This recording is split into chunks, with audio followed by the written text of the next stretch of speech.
সকালে ঘুমিয়ে আছি, তখনই আম্মু ডাক। আইনি হুম। হোট না বাবা। পরে উঠবো আম্মু। বুঝছি, তোর জন্য এখন ঝাউটা আনতে হবে। আজকে তো কলেজ বন্ধ, একটু শান্তি মতো ঘুমাতে দাও। আজকে রিমি আসছে। কি বলছো? উনি কেন আসছে? এখন থেকে ও এখানেই থাকবে এবং তোর কলেজেই ভর্তি হবে। আমি চলে যাবো বাসা থেকে। তো যা। আম্মু, অন্য একটা মেয়ের জন্য তুমি আমাকে এমন বলতে পারলা? পারলাম। রিমা আপু আসলে আমাকে অনেক জ্বালাবে। তখন ছোট ছিল, বুঝে নাই। এখনো বড় হয়েছে, অনার্সে পড়ে। এখন আর জ্বালাবে না। হুম। এখন ফ্রেশ হয়ে খেয়ে স্টেশনে যা ওকে আনতে। পারবো না, আব্বুকে বলো। তোর আব্বু অফিসে গেছে। কিছু করার নেই, এখন গন্ডিটাকে আনতে যেতেই হবে। তারপর উঠে ফ্রেশ হতে চলে গেলাম। ফ্রেশ হতে হতে পরিচয়টা দিয়ে দিই। আমি নীল, বাবা মায়ের একমাত্র সন্তান। আর আম্মু যার কথা বলল তার নাম রিমি, আমার খালাতো বোন এবং উনি আমার সিনিয়র। রিমি আপু পড়ে অনার্স প্রথম বর্ষে আর আমি ইন্টার দ্বিতীয় বর্ষে। ওনার এই বাসায় আসাতে আমি বিরক্ত। আমার সাথে ওনার লাস্ট দেখা হয় 4 বছর আগে। আমরা সবাই একসাথে নানুর বাসায় থাকতাম। তখন আমি ক্লাস 9-এ পড়তাম, আপু পড়তো ক্লাস 10-এ। উনি নাকি আমাকে নীল পাঞ্জাবিতে দেখে ক্রাশ খেয়েছিল। তারপর থেকে শুরু হলো আমার প্যারাময় জীবন। যখন তখন এসে আমাকে জড়িয়ে ধরতো, কিস করতো। কিছু বলতেও পারতাম না, বললেই আম্মুর কাছে এসে বানিয়ে বানিয়ে বিচার দিত। আম্মু আমার 12টা বাজাতো। যেমন এক ঘটনা বলি, আমি তখন ক্লাস 9-এ। তো টিফিন টাইমে একটা মেয়ে ফ্রেন্ডের সাথে হেসে হেসে কথা বলতেছি, ওইটা আবার রিমি আপু দেখে ফেলে।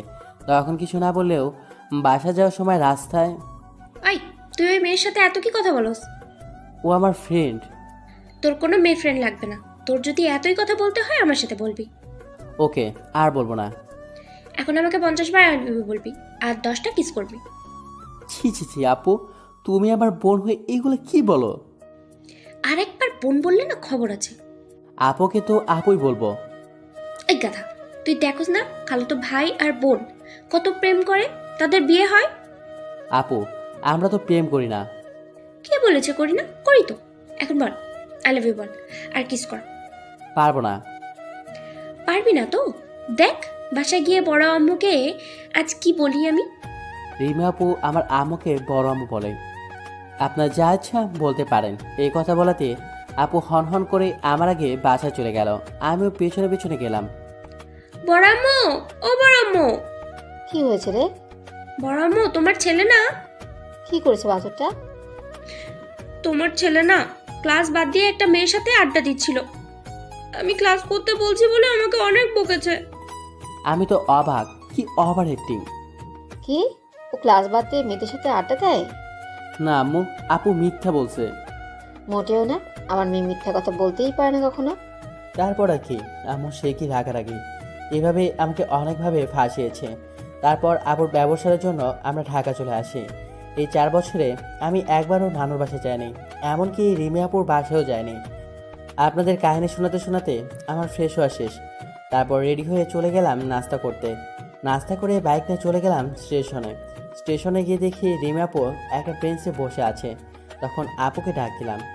আমি ডাকতেই আপু আমার দিকে তাকালো। আমাকে দেখে দৌড়ে এসে আমাকে জড়িয়ে ধরলো। আমি তো সেই লেভেলে লজ্জা পাচ্ছি, অনেক মানুষই তাকিয়ে আছে আমাদের দিকে। আপু কি করছো কি? সবাই দেখতেছে তো। দেখুক, আমার বরকে আমি ধরছি।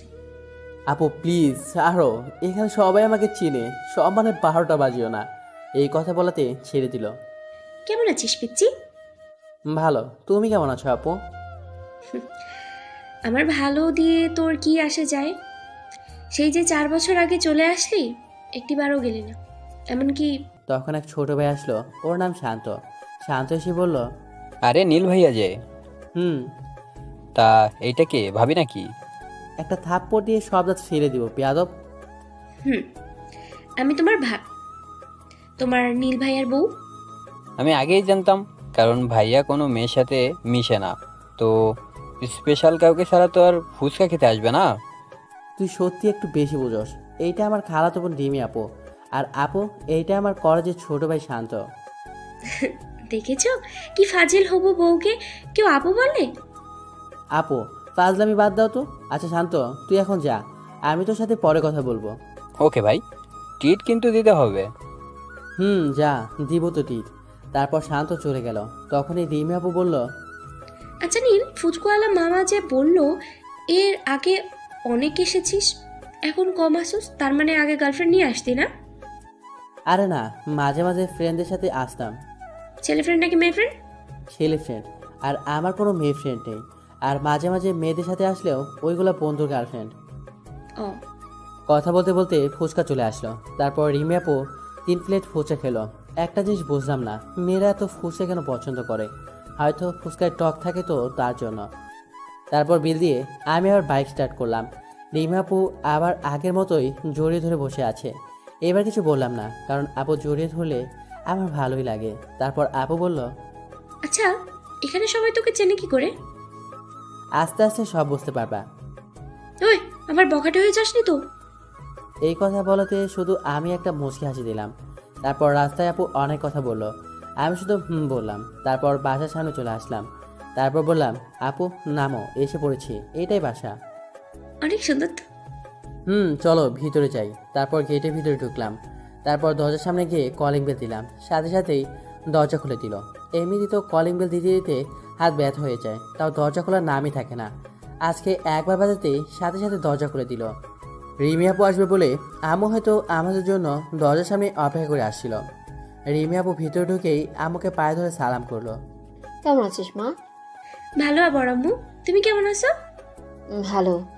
কত বড় হয়ে গেছিস, আর দেখতেও তো আগের চাইতে অনেক মিষ্টি হয়েছিস। মিষ্টি না ছাই, আগে ভালো ছিল, এখন পেতিদের মতো দেখা যায়। দেখো বড় আম্মু, তোমার ছেলে আমাকে কি বললো? ওই বাদর, তুই চুপ করবি? নিজে তো দেখতে একদম নাইজেরিয়ার বাদরের মতো, আরেকজনকে পেতনি বলে। আম্মু তুমি আমাকে এটা বলতে পারলা? একটু কান্নার ভাব করে বললাম। ন্যাকামো বাদ দিয়ে, মেয়েটা অনেক দূর থেকে এসেছে, ওকে নিয়ে তোর পাশের রুমে যা, ফ্রেশ হয়ে একটু ঘুমিয়ে নি। বাড়িতে এতগুলো রুম থাকতে আমার পাশের রুমে কেন? যা বলছি তাই কর। যা মা, একটু বিশ্রাম কর। ওকে।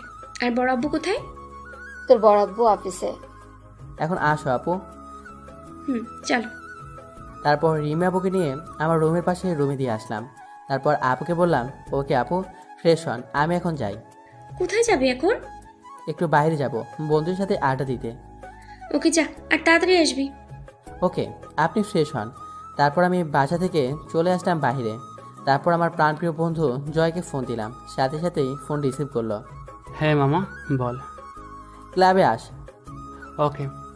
তারপর রাজুকে ফোন দিলাম, বল, কি বলবি? ক্লাবে আস। ওকে।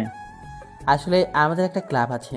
ক্লাবের কাজ হলো গরিব অসহায় মানুষদের সাহায্য করা এবং বিপদে তার পাশে দাঁড়ানো। তারপর আমি বাইক নিয়ে ক্লাবে চলে গেলাম। ক্লাবের সামনে এসে বাইক রেখে ক্লাবের ভিতরে গেলাম। গিয়ে দেখি রাজু সহ আরও অনেকে এসেছে। তারপর আমি বললাম, জয় কোথায়? তখনই জয় আসলো। এই তো এসে গেছি। তাই এত জরুরি তলব কিসের জন্য? শোন, কালকে তোদের কাজ হবে কিছু গরিব অসহায়দের খাবার খাওয়ানো, আর এতিমখানায় কিছু খাবার পাঠাবি।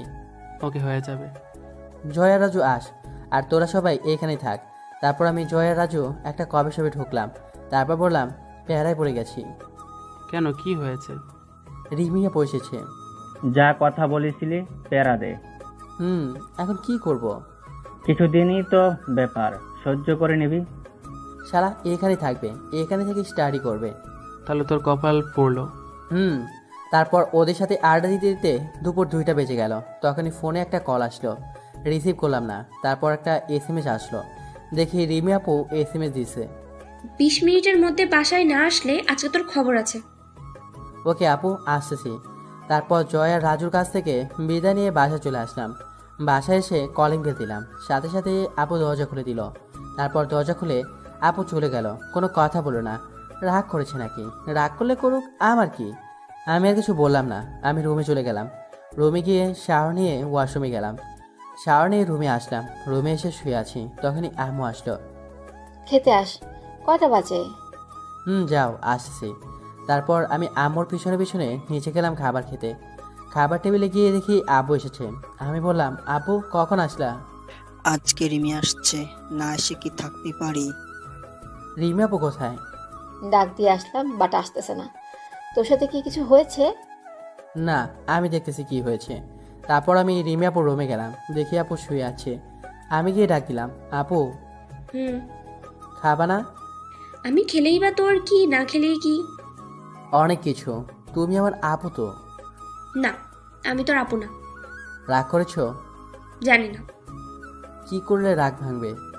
আমাকে কখনো আপু বলতে পারবি না। এটা পসিবল না। কেন? দেখো আপু, তুমি আমার সিনিয়র, সবার সামনে তোমাকে আপু না বললে কেমন দেখা যায়? ওকে, সবার সামনে বলতে হবে না। যখন আমরা দুইজন থাকবো তখন বলবি শুধু। ওকে, এখন চলো, ক্ষুধা লেগেছে। হুম, চল। তারপর আমি আর রিমি আপু খাবার টেবিলে চলে আসলাম। খাবার টেবিলে আসার পর আম্মু বলল, আমি আর তোর আব্বু আর আব্বু, হ্যাঁ তো ডাকলাম তখন আসলি না। আর নীল একবার বললো তাতেই চলে আসলি, আসতে চাইনি, জোর করে আনছে। নাকি কাহিনী অন্য কিছু? আম্মু এত কথা বলো না তো, অনেক ক্ষুধা লেগেছে। তারপর খাওয়া শেষ করে আমি আমার রুমে চলে আসলাম। রুমে এসে শুয়ে পড়লাম, শুয়ে ঘুমিয়ে পড়লাম। বিকেলে আপু ডাকে আমার ঘুম ভাঙলো। এই নীল, ওটা কত ঘুমাবি? যাও তো আপু, এখন ডিস্টার্ব করো না। এই কুত্তা, আবার আপু বললি? এখন যাও, ঘুমাতে দাও। তারপর আপু আর কিছু বললো না, চলে গেল। আমিও ঘুমিয়ে পড়লাম। সন্ধ্যায় আমার ঘুম ভাঙলো। ঘুম থেকে উঠে মোটামুটি অন্ধকার হয়ে গেছে। তখনই আমার মনে পড়লো, রিমি আপু তো আমাকে বিকেলে ডেকে গেছে, কিছু বলে তো আবার রাগই দেয়নি। ঘুমে থাকলে তো আমি কি থেকে কি বলি নিজেও জানি না। তারপর আমি রিমি আপুর রুমে গেলাম। রুমে গিয়ে দেখলাম রিমি আপু শুয়ে আছে শাড়ি পরে। শাড়ির আঁচল এলোমেলো হয়ে আছে, মনে হয় কান্না করেছে। তখন আমি ডাক দিলাম, রিমি। এখন আর আপু বললাম না। আপু কোনো উত্তর দিল না।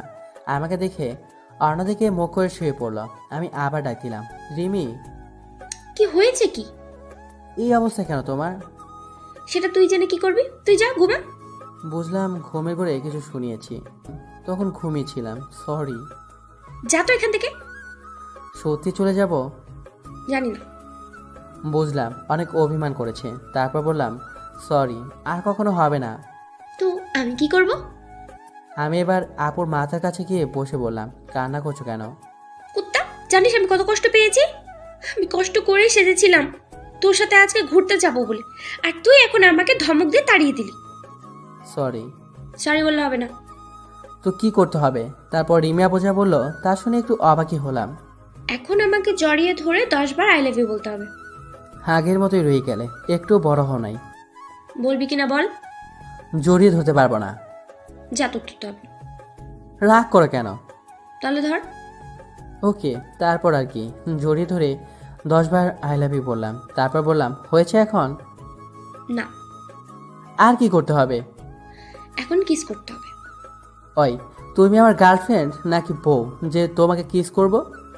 আমি তোর বউ। কবে হলে? যেদিন থেকে আমি তোকে ভালোবাসি। এখন বল, কিস করবি কিনা?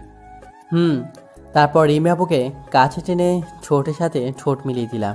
সাথে সাথে আপু আমাকে জড়িয়ে ধরলো অনেক শক্ত করে। আপু তো পাগলের মতো আমার ঠোঁট চুষেই যাচ্ছে, সারার কোনো নামই নেই। এদিকে আমার নিঃশ্বাস বন্ধ হওয়ার অবস্থা। আমি রিমি আপুকে জোর করে ছাড়িয়ে নিলাম। ছাড়িয়েই আমি হাঁপাচ্ছি। আমি বিছানায় শুয়ে পড়লাম। এই একটুতেই হাঁপিয়ে গেলি? এইটাই একটু, 5 মিনিটে কম ছিল না। এটা রিহার্সেল ছিল, বাকিটা এখন করব। না, আর না। প্লিজ আর একবার। এখন না, পরে যাও, ফ্রেশ হয়ে আসো। হুম। তারপর রিমি আপু ফ্রেশ হতে চলে গেল। আমিও আবার রুমে চলে আসলাম। রুমে এসে শুয়ে শুয়ে ফেসবুকিং করতে লাগলাম। রাতে রিমি আপু আসলো ডাকতে ডিনার করার জন্য। খেতে আয়। যাও, আমি আসতেছি। ওকে। তারপর আমি উঠে হাত মুখ ধুয়ে নিচে চলে গেলাম খাবার খেতে। টেবিলে গিয়ে দেখি আব্বু আম্মু আর রিমি আপু বসে আছে। শোন নীল, কালকে রিমিকে নিয়ে গিয়ে তোর কলেজে ভর্তি করিয়ে দিবি। এত কলেজ থাকতে আমার কলেজে কেন? কারণ ওকে গার্ড দিবি তুই। তোদের কলেজে তো তোর উপরে কেউ নেই। তুমি নিয়ে গিয়ে ভর্তি করে দিও। আমার কালকে সকালে একটা মিটিং আছে। ও। হুম। তারপর আমি খেয়ে রুমে চলে গেলাম। রুমে গিয়ে শুয়ে পড়লাম। কিছুক্ষণ পর মনে হলো কেউ আমার রুমে আসে, তাই আমি ঘুমের ভান করে রইলাম। হালকা চোখ খুলে দেখি রিমি আপু এসেছে। রিমি আপু এসে আমার মাথার কাছে বসে কিছুক্ষণ একদৃষ্টিতে তাকিয়ে রইল। তারপর আমার কপালে তার ঠোঁট দিয়ে কিস করে চলে যেতে লাগলো। তখনই আমি আপুর হাত ধরে টান দিয়ে আমার বুকের উপর এনে ফেললাম। তারপর শক্ত করে জড়িয়ে ধরলাম। কি করছিস কি? ছাড় আমাকে। না, তুমি এতক্ষণ কি করছিলে? কিছু না। রিমা আপু লজ্জা পেয়ে আমার বুকে মুখ লুকালো। তারপর আমি বললাম, অনেক ভালোবাসো আমাকে? তুই বুঝিস না। বুঝি তো। আমার সিনিয়র বউটা আমাকে অনেক ভালোবাসে। ওয়েট, কি বললি? সিনিয়র বউ? তার মানে তুই আমাকে ভালোবাসিস? একটু একটু। সত্যি? এই কথা বলাতে আপু আরো শক্ত করে জড়িয়ে ধরলো। আমি তোকে সেই ছোটবেলা থেকে ভালোবাসি, আর তুই এখন বুঝলি আমার ভালোবাসা না? তখন তো ছোট ছিলাম, বুঝি নাই। ও অনেক রাত হয়েছে, এখন তোমার রুমে যাও। না, আজকে এখানে থাক। পাগল হয়েছে তুমি? যদি কোনো অঘটন হয়ে যায়? আমি তো সেটাই চাই। যাও তো, এখন ঘুমাবো। তাড়িয়ে দিচ্ছিস? ওকে, চলে যাচ্ছি। এই বলে আপু রুমে লাইট অফ করে চলে গেল। তারপর আমি ঘুমিয়ে পড়লাম। সকালে ঘুম থেকে উঠে দেখি রিমা আপু আমাকে জড়িয়ে ধরে শুয়ে আছে। তারপর আমি বললাম, ওই আপু, কি হয়েছে? তুমি আসো কখন? সকালে আসছিলাম তোকে ডাক দিতে, এসে দেখি তুই ঘুমিয়ে আছিস। ঘুমন্ত অবস্থায় তোকে অনেক সুন্দর লাগছিল, তাই আর ডিস্টার্ব করি নাই। আমিও তোর সাথে ঘুমিয়ে পড়েছিলাম। ভালো করেছো, এখন ওঠো। না, তোর বুকে আমার অনেক ভালো লাগছে। আম্মু এসে পড়বে। না, বড় আম্মু এখন আসবে না, রান্না করতেছে। না আসলো, উঠো, ফ্রেশ হবো। তোমাকে নিয়ে তো আজকে কলেজে যেতে হবে। তাহলে একটা কিস করো। সারাদিন তোমার কিস লাগে? লাগে। এটা কিন্তু অত্যাচার। রোমান্টিক করতে চায়, বুঝলে পিচ্ছি? বুঝলাম। তারপর রিমি আপু আমার মাথা ধরে হালকা করে ঠোঁটে একটা চুমো দিল। তারপর আবার একটা কিস করলো অনেকক্ষণ ধরে। কিছুক্ষণ পরে আপু ছেড়ে দিয়ে বলল, কেমন লাগলো? একটুও ভালো না। মৃত্যু। এখন যাও তো, রেডি হও, আজকে তোমাকে নিয়ে কলেজে যাবো তো। ওকে, যাচ্ছি। তারপর রিমি আপু চলে গেল। আমি উঠে ফ্রেশ হয়ে ড্রেস চেঞ্জ করে নিচে চলে গেলাম খাবার খেতে। খাবার টেবিলে এসে দেখি কেউ নেই। আম্মু সোফায় বসে টিভি দেখছে। আপু আর রিমি আপু কোথায়? তোর আব্বু অফিস চলে গেছে, আর রিমি ওর রুমে। তারপর আমি রিমি আপুকে ডাকতে তার রুমে গেলাম। গিয়ে দেখি শাড়ি পরার চেষ্টা করতেছে, বাট পারতেছে না। তারপর আমি বললাম, কি করো আপু? রিমি আপু নিচের দিকে ঝুঁকে শাড়ি কুচি ঠিক করছিল। আমার কথা শুনে চমকে উঠল, যার ফলে আপুর হাত থেকে শাড়ির আঁচলটা নিচে পড়ে যায়। আমি সাথে সাথে অন্যদিকে ঘুরে তাকাই। কি হলো? এভাবে অন্যদিকে তাকালি কেন? তোমার শাড়ির আঁচল ঠিক করো। আমি পারতেছি না, তুই একটু সাহায্য কর না। আমি পারি না। তোর পারতে হবে না, তুই শুধু কুচিটা ঠিক করে ধরে রাখবি। আচ্ছা। তারপর আমি গিয়ে রিমি আপুর শাড়ির কুচি ধরলাম। আপু শাড়ির আঁচল ঠিক করতে লাগলো। ঠিক করার শেষে বলল, কুচিটা দিয়ে দে। তুমি দাও, আমি পারবো না। প্লিজ দিয়ে দে। তারপর আমি রিমি আপুর কুচিটা খুঁজে দেওয়ার সময় আপু শিউরে উঠে আমাকে জড়িয়ে ধরলো। তারপর আমি রিমি আপুর কানে কানে বললাম, তোমার নাভিটা দেখে না আমার একটা কিস করতে ইচ্ছে করতেছে। যা করতে এখান থেকে। কি হলো আবার? আমার বুঝি লজ্জা করে না? বাহ, তোমার আবার লজ্জাও আছে। অনেক। এখন ছাড়ো, চলো খেতে চলো। না, কেন? লজ্জা করতেছে।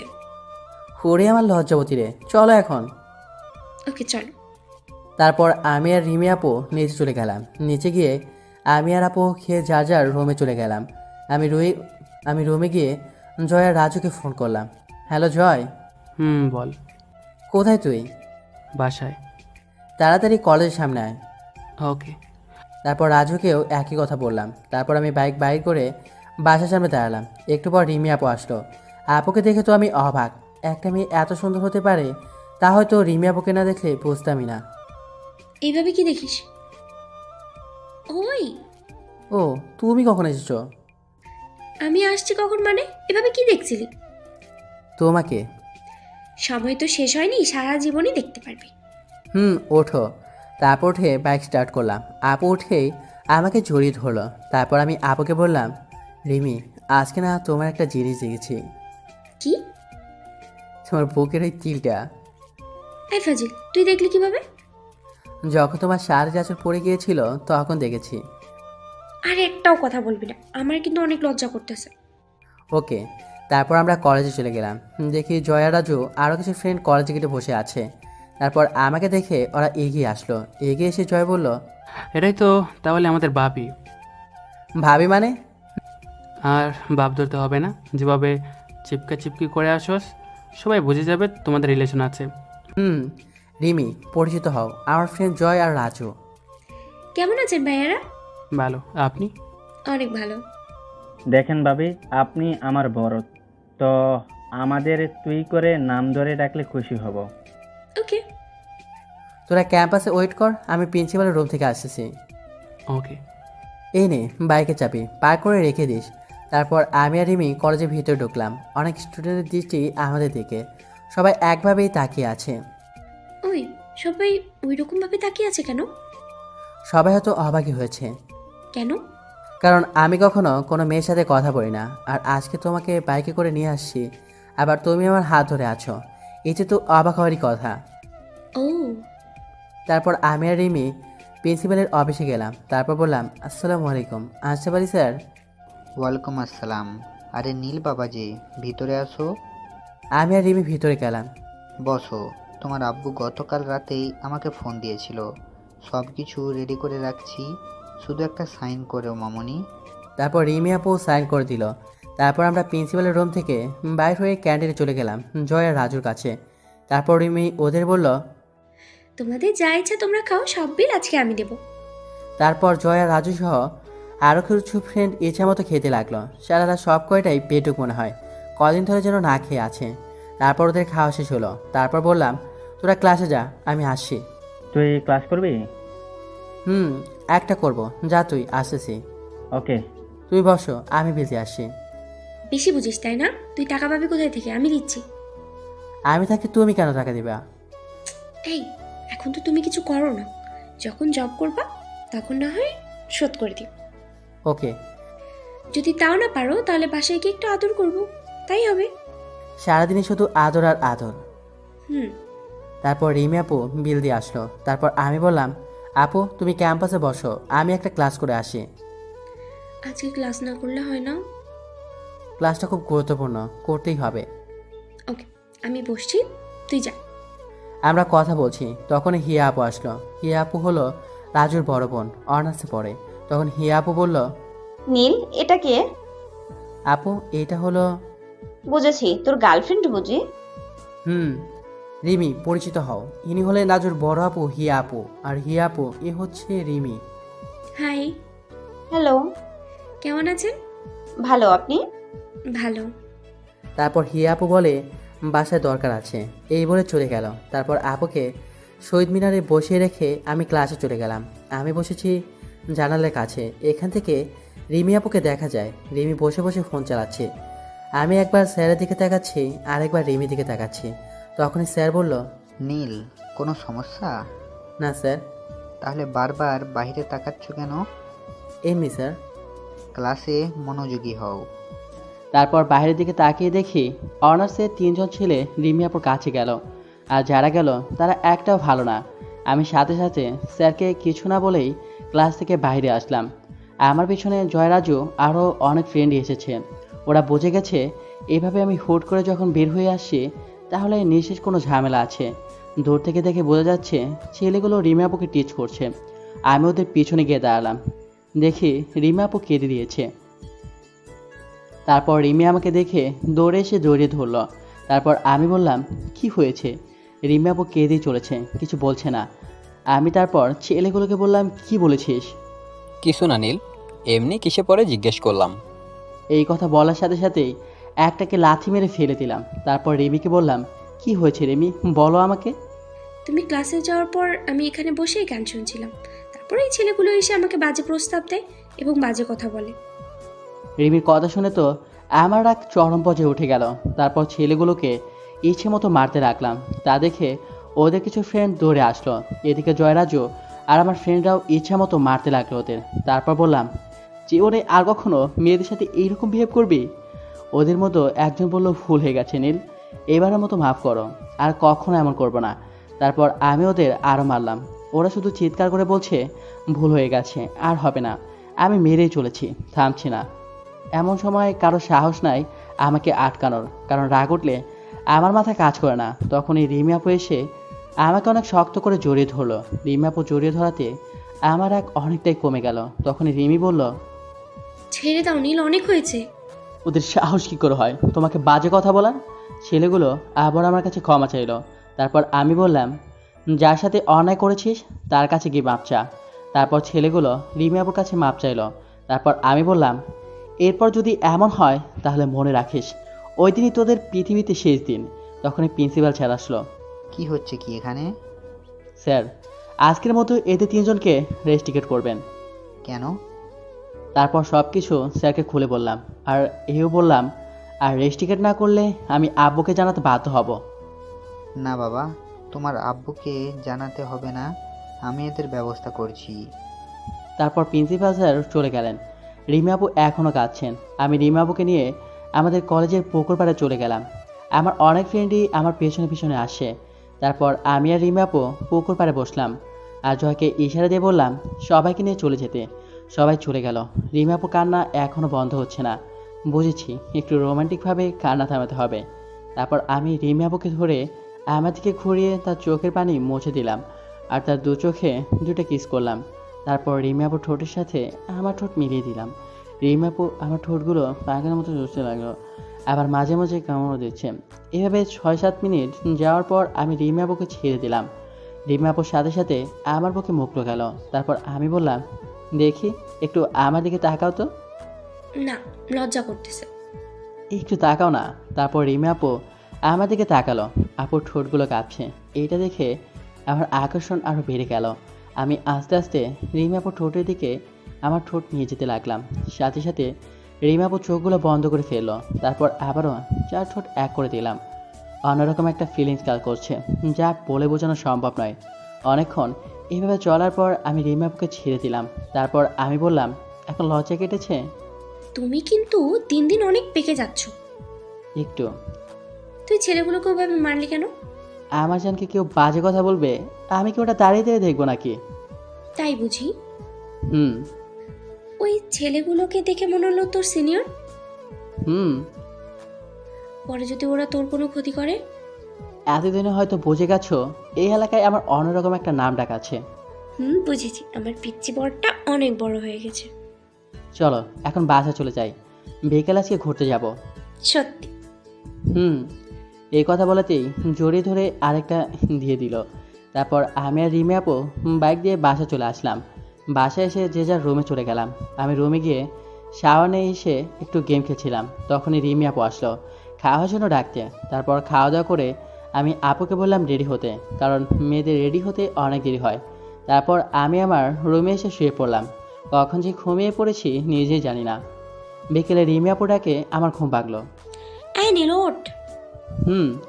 তারপর উঠে রিমিকে দেখলাম নতুন সাজে, নীল শাড়ি, নীল চুড়ি, নীল টিপ, চোখে গাঢ় কাজল, ঠিক যেন আসমান থেকে নেমে আসা একজন পরী দাঁড়িয়ে আছে। রিমি আপুর ডাকে আমার ধ্যান কাটলো। কি দেখছিস এমন করে? পরী দেখছি। দিনের বেলায় পড়ে আসলো কোথা থেকে? এই তো আমার সামনে দাঁড়িয়ে আছে নীল পরী। তাই? হুম। হয়েছে, যা এখন উঠে ফ্রেশ হ। ওকে। তারপর ফ্রেশ হয়ে রুমে আসলাম, দেখি রিমি আপু বসে আছে। তোর নীল পাঞ্জাবি নাই? আছে। ওইটা পর। ওকে, তুমি এখন রুমের বাইরে যাও। কেন? চেঞ্জ করব। আমার সামনে কর, প্রবলেম কি? যাও তো। যাচ্ছি যাচ্ছি। তারপর আমি ড্রেস চেঞ্জ করে নিলাম, নীল পাঞ্জাবি পরলাম। একটু পর রুম থেকে বাইর হয়ে রিমি আপু রুমে গেলাম। দেখি রিমি আপু আয়নার সামনে দাঁড়িয়ে ঠোঁটে লিপস্টিক দিচ্ছে। তারপর আমি বললাম, লিপস্টিক দিতে হবে না। কেন? এটা আমার পছন্দ না। তাহলে এদিকে আয়। তারপর রিমি আপুর কাছে গেলাম। আপু আমার পায়ের উপরে পা দিয়ে তার 2 হাত দিয়ে আমার চোখটা বন্ধ করে ঠোঁটের সাথে ঠোঁট মিলিয়ে দিল। অনেকক্ষণ এভাবে থাকার পর আমাকে ছেড়ে দিল। দুজনই হাঁপাচ্ছি। তারপর আমি বললাম, এইটা কি ছিল? তোর তো লিপস্টিক পছন্দ না? হুম। তার জন্য মুছে ফেললাম। এইভাবে মুছতে হয়? টিস্যু দিয়ে তো মুছে দিত। না, যেত না। এখনো তো তোমার ঠোঁটে আছে, তাহলে আসো ভালো করে মুছে দেই। তারপর আর কি ভালো করে এই লিপস্টিকটা পরিষ্কার করে দিলাম। এরপর বললাম, এখন চলো। ওকে।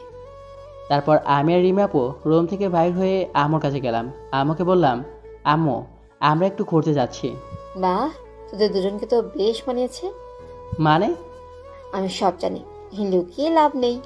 তুমিও না আম্মু? আমি গেলাম, আপু আসো। তারপর আমি তাড়াতাড়ি বাসা থেকে বাইর হয়ে আসলাম।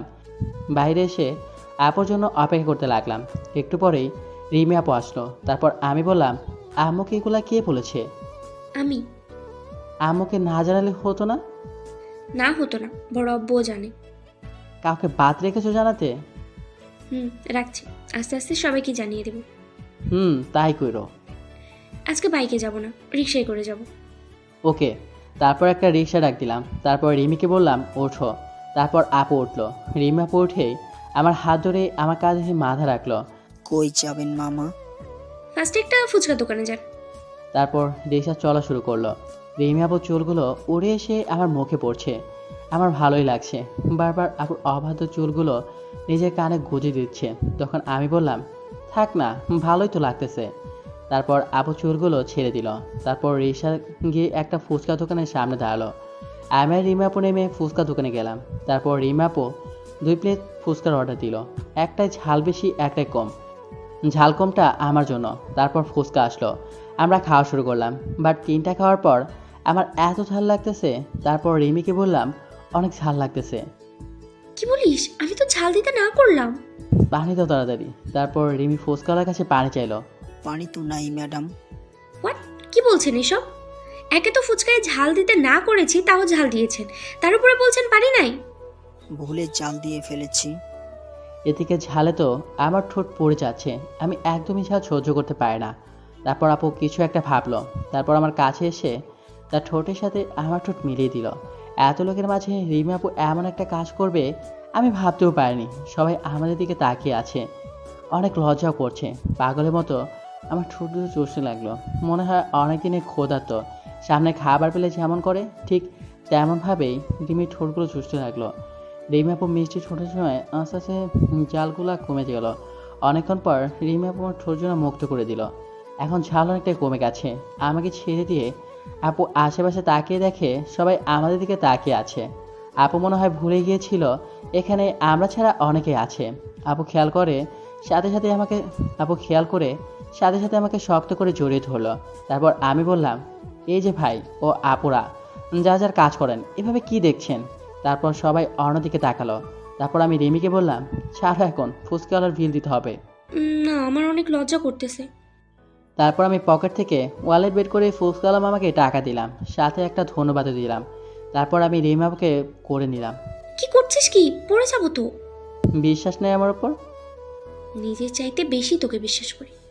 তাহলে শক্ত করে গলা ধরে রাখো। তারপর রিমি আপু শক্ত করে ধরে আমার বুকে মুখ লুকালো। তারপর আমি রিমি আপুকে কোলে নিয়েই রিক্সার কাছে চলে গেলাম। তারপর রিমিকে কোল থেকে নামালাম।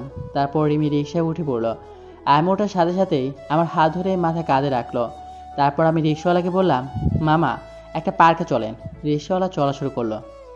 এই, তুই বজ্জাত ফুচকালাকে ধন্যবাদ বললি কেন? কারণ ওর জন্যই তো মিষ্টিটা পেলাম। যা ফাজিল। তোমারই তো। আমার পিচ্চি ফাজিল বল। সিনিয়র বউ আমার। মিষ্টি তো আমি সবসময় দেওয়ার জন্য প্রস্তুতি থাকি, যদি তোর কিছু হতো। আরে ঝাল খেলে কিছু হয় না। বলেছে তোকে? আমরা কথা বলতে বলতে পার্কের সামনে চলে আসলাম। তারপর আমি নেমে রিমি আপুকে হাত ধরে নামালাম। তারপর পকেট থেকে ওয়ালেট বের করে রিক্সাওয়ালা মামাকে টাকা দিলাম। মামা, এত হয় নাই তো। এগুলো আপনার বকশিস। ধন্যবাদ মামা। তারপর আমি আর রিমি আপু পার্কের ভিতরে ঢুকলাম। রিমি আপু এখানে এসেও আমার হাত ধরে আছে। আমরা হাঁটতেছি। তখনই দেখি সামনে একটা ছেলে আর একটা মেয়ে কোলে মাথা রেখে শুয়ে আছে। তখন আমি রিমিকে বললাম, রিমি, ওটা জয় না? দেখি তো তাই মনে হচ্ছে। চলো তো গিয়ে দেখি। তারপর আর একটু সামনে গিয়ে দেখি এটা তো জয়ই, সাথে হিয়া। হিয়া হচ্ছে আমাদের ক্লাসমেট। তারপর আমি বললাম, কি হচ্ছে এখানে? আমার কণ্ঠ শুনে জয় চমকে উঠল এবং অনেক অবাক হয়েছে। এখানে হয়তো আমাকে আশা করেনি। মামা তুই এখানে? এখানে না আসলে তো তোদের প্রেমলীলাটা দেখতে পারতাম না। তোকে জানাবো ভাবছিলাম, তার আগে জেনে গেলি। সত্যি কখনো চাপা থাকে না বর্ষ, তা কতদিন ধরে? এই তো কিছুদিন। বস এখানে। তোমাদের নতুন প্রেমে আমরা কাবাব মে হাড্ডি হতে চাই না? ঠিক বলেছ। চলো আমরা অন্য কোথাও বসি। ওকে। তারপর জয় আর হিয়ার কাছ থেকে বিদায় নিয়ে আমরা একটু দূরে গিয়ে একটা বেঞ্চে বসে পড়লাম। তো একটুও রোমান্টিক না। কেন, কি করলাম আবার? দেখ তো, জয় মেয়েটার কোলে মাথা দিয়ে শুয়ে আছে। এই কথা বলাতেই আমিও রিমি আপুর কোলে মাথা দিয়ে শুয়ে পড়লাম। আপু আমার মাথায় হাত বুলিয়ে দিতে লাগলো। তারপর আমরা গল্প করতে লাগলাম। কিছুক্ষণ পরেই সন্ধ্যা হয়ে গেল। আমি বললাম, চলো এখন বাসা চলে যাই। আর একটু থাকি না। রাত হয়ে গেছে, আপু টেনশন করবে। তাহলে যা। তারপর আমি আর রিমি আপু পার্কে থেকে বাইর হয়ে রাস্তা চলে আসলাম। এখন আর রিক্সা ডাকিস না, কিভাবে যাব তাহলে? এইটুকু হেঁটে হেঁটে যাব, মেইন রাস্তা থেকে রিক্সা নেব। ওকে। তারপর আমি আর রিমি আপু হাত ধরে হাঁটতে লাগলাম। জানিস নীল, আমার অনেক দিনের ইচ্ছে আজকেই পূরণ হলো। কি ইচ্ছা? এই যে রাতের বেলা প্রিয় মানুষটার হাত ধরে হাঁটা। ও। তারপর আমরা কথা বলতে বলতে মেন রাস্তায় চলে আসলাম। তারপর একটা রিক্সা নিয়ে বাসায় চলে আসলাম। বাসায় এসে যা যা রুমে চলে গেলাম। রুমে গিয়ে ফ্রেশ হলাম। কিছুক্ষণ পরে খাবার খাওয়ার ডাক আসলো। তারপর খেয়ে আমি আমার রুমে চলে আসলাম। রুমে এসে ল্যাপটপে গেম খেলতে লাগলাম। একটু পরে দরজা খোলার আওয়াজ পেয়ে তাকে দেখি রিমি আপু চুপি চুপি আমার রুমে আসে। তখন আমি বললাম, এখন আবার রুমে কেন? তোকে ছাড়া কিছুই ভালো লাগে না, চল না আমরা বিয়ে করে ফেলি। সময় হোক তখন করব। তুমি তোমার রুমে যাও, আমু এসে পড়বে। বড়ম্মু ঘুমিয়ে পড়েছে, এখন একটা কিস কর, তাছাড়া ঘুম আসবে না। তারপর আর কি, রিমি আপুকে একটু আদর করে আপুকে রুমে পাঠিয়ে দিলাম। এভাবে ভালোবাসা রাগ অভিমানের মাঝে কেটে গেল 2 মাস। তো একদিন সকালে ঘুমিয়ে আছি, তখন রিমি ডাক। এই নীল ওঠ, কলেজে যাব। একটু পরে। উঠবি না? যাও, এখন ঘুমাবো। তারপর রিমি আর কিছু বলো না, মনে হয় চলে গেছে। আমি আবারও ঘুমিয়ে পড়লাম। একটু পরে মনে হয় আমার নিঃশ্বাস বন্ধ হয়ে আসে। চোখ খুলে দেখি রিমি আপু আমার নাক ধরে আছে। আমি বললাম, কি হয়েছে? ওঠ, কলেজে যাব। তারপর আমি উঠে ফ্রেশ হয়ে রিমি আপুকে নিয়ে কলেজে চলে গেলাম। রিমি আপু একটা গুরুত্বপূর্ণ ক্লাস আছে, তাই রিমি আপু ক্লাসে চলে গেল। আমি আর কি করব, তাই লাইব্রেরিতে যেতে লাগলাম। ঠিক তখনই হাত টান দিয়ে কে জানি আমাকে ক্লাসে নিয়ে গেল। ক্লাসে গিয়ে দেখি একটা মেয়ে। মেয়েটা মনে হয় নতুন, আগে কখনো দেখিনি। তখন আমি বললাম, এভাবে হাত ধরে ক্লাসে নিয়ে আসলেন কেন? মানে? তারপর মেয়েটি দরজা লাগিয়ে দিল। তারপর তার হাতে থেকে কাপড় কিছু অংশ ছিঁড়ে ফেললো। আমি শুধু অবাক হয়ে দেখতেছি। তারপর মেয়েটি চিল্লানি শুরু করলো, হেল্প, বাঁচাও আমাকে। মেয়েটির চিল্লানি শুনে অনেকে ক্লাসের দরজা ধাক্কাচ্ছে। তারপর মেয়েটি দৌড়ে গিয়ে রুমের দরজা খুলে ওই দিন যাকে মেরেছিলাম ওই ছেলেটাকে জড়িয়ে ধরলো। এখানে অনেক শিক্ষকও এসেছে। তখন আমি বললাম, বিশ্বাস করেন আমি কিছু করিনি। তারপর মেয়েটি ভাই এসে আমাকে একটা থাপ্পড় মারলো। তারপর ধাক্কা দিয়ে ক্লাসরুমের বাইরে পাঠিয়ে দিল। সবাই শুধু বলছে, এরকম ছেলের কোনো ক্ষমা নেই, একে উচিত শিক্ষা দেওয়া দরকার। অনেক শিক্ষকরা বলছে, প্রিন্সিপাল স্যার আপনি বিশ্বাস করেন আমি এরকম একটা কাজ করতে পারি? নিজের চোখে যা দেখলাম তাতে বিশ্বাস না করে পারছি না। তোমাকে দিয়ে এটা আশা করিনি। তারপর আমি জয়ের রাজুর কাছে গিয়ে বললাম, দোস্ত তোরা কি এটা বিশ্বাস করিস? না, এটা আমরা নিজের চোখে দেখলেও বিশ্বাস করতাম না। তারপর রিমি আপু আসলো। রিমি আপু এসে সব কাহিনী শুনলো। আমি রিমিকে বললাম, তুমিও কি বিশ্বাস করো এমন আমি এমন একটা কাজ করতে পারি? তারপর রিমি আপু আমাকে একটা থাপ্পড় মারলো। তখন আমি সাইডে দেয়ালের দিকে তাকিয়ে দেখি একটা সিসিটিভি ক্যামেরা লাগানো। তারপর রিমি আপু বলতে লাগলো, তোকে অন্ধের মতো ভালোবাসতাম, আর তুই কিনা আমার ভালোবাসা নিয়ে খেলা করলি। কি দেইনি তোকে? তোর এসব লাগবে? তুই তুই একবার আমাকে বলতে আমার সব দিয়ে দিতাম তোকে। আমাকে ফাঁসানো হয়েছে। চুপ! তুই তুই আর একটা কথা বলবি না, লম্পট চরিত্রহীন ছেলে যে আমি আমি ভালোবাসি ভাবতেও ঘৃণা করতেছে। আমার কথাটা তো শোনো। তাহলে তোর বাবা মাই তোকে সুশিক্ষিত করতে পারেনি। বাবা আমার কথা বলাতে কেন জানি আর চুপ থাকতে পারলাম না। তখন রিমিকে বললাম, শাট আপ মিস রিমি, অনেক বলেছেন, আমাকে নিয়ে বলতেন কিছুই বলতাম না, বাট বাবা মাকে নিয়ে বলে কাজটা ঠিক করলেন না। তারপর আমি প্রিন্সিপাল স্যারকে বললাম, স্যার আপনাদের কাছে কোনো প্রমাণ আছে যে আমি এই কাজটা করেছি? নিজের চোখে দেখার পর আমি কোনো প্রমাণের প্রয়োজন মনে করি না। আর আমি প্রমাণ দিতে পারবো আমি এই কাজটি করিনি। কিভাবে? সাইডে দেখেন। তারপর সবাই দেয়ালের দিকে তাকিয়ে দেখলো ক্যামেরা লাগানো আছে। তখন ওই মেয়েটার মুখটা একদম কালো হয়ে গেল। আমি স্যারকে বললাম, সিসিটিভি ক্যামেরা ফুটেজ কোথায়? হল রুমে। তাহলে হল রুমে চলেন। তারপর হররুমে শুধু ওই মেয়েটি, ওর ভাই, আমি, সকল স্যার আর রিমি গেলাম। তারপর ফুটেজ চালু করলাম, যাতে স্পষ্ট দেখা যাচ্ছে মেয়েটি আমার হাত ধরে টেনে নিয়ে ক্লাসে নিয়ে গেল। তারপর নিজের কাপড় ছিল, তারপর চিল্লাতে শুরু করলো। তখন আমি বললাম, বিশ্বাস হয়েছে তো স্যার? সরি। মাঝে মাঝে চোখের দেখাও ভুল হয়। আর আপনাকে বলেছিলাম এই ছেলেটাকে সাসপেন্ড করতে, বাট করেন নাই। আপনিও তৈরি থাকেন স্যার। তারপর আমি ওই মেয়েটির কাছে গিয়ে বললাম, মেয়েদের কাছে তার সবচেয়ে দামি জিনিস কি জানো? তার ইজ্জত। তাই নেক্সট টাইম এরকম করার আগে ভেবে দেখবা। আমি ছেড়ে দিলাম, সবাই কিন্তু আর ছেড়ে দিবে না। এই বলে আমি রুম থেকে বের হয়ে গেলাম। আমার পেছনে পেছনে রিমিও আসতে লাগলো। প্লিজ নীল দাঁড়া, আমার কথাটা শোন। আমি কোনো কথা না বলেই হাঁটতে লাগলাম। রিমি দৌড়ে এসে আমার সামনে দাঁড়ালো। প্লিজ, ভুল হয়ে গেছে। আমি কিছু না বলে পাশ কাটিয়ে বাইক নিয়ে চলে গেলাম। সত্যি আজকে রিমির কথাগুলো শুনে তীরের মতো লেগেছে। এগুলো ভাবছি আর বাইকের স্পিড বাড়াচ্ছি। হঠাৎ করেই আমার সামনে দেখি একটা কার এসে পড়েছে। আমি গাড়ি সাইড করতে গিয়ে রাস্তার ল্যাম্পপোস্টের সাথে বাড়ি খেলাম। আস্তে আস্তে আমার চোখ ঝাপসা হয়ে আসছে। কিছু মানুষ দৌড়িয়ে আমার দিকে আসছে, কিছু মানুষ দৌড়িয়ে আমার দিকে আসে। তারপর আমার আর কিছু মনে নাই। যখন আমার জ্ঞান ফিরল তখন আমি হাসপাতালে। আমার সামনে একটা চেয়ারে আম্মু বসে আছে, মনে হয় ঘুমিয়ে পড়েছে। আর রিমি আপু আমার হাতের উপরে মাথা দিয়ে শুয়ে আছে।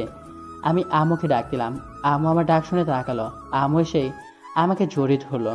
তোর জ্ঞান ফিরেছে বাবা? হুম। জানিস কত টেনশনে ছিলাম? কিছু হয়নি তো আমার। জানিস তুই 3 দিন অজ্ঞান ছিলি। তারপর রিমি আম্মুকে বলল, বড় আম্মু তুমি একটু বাইরে যাও। তারপর আম্মু চলে গেল। রিমি আপু আমার মাথার কাছে এসে বসলো। রিমির চোখে নিচে কালো দাগ পড়ে গেছে, মনে হয় ঠিক মতো ঘুমায়নি।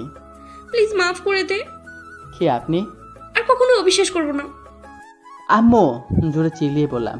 আমার ডাক শুনে আম্মু আসলো। আমি বললাম, আপু কোথায়? একটু আগে অফিসে গেল। এখানে আর কতদিন থাকতে হবে?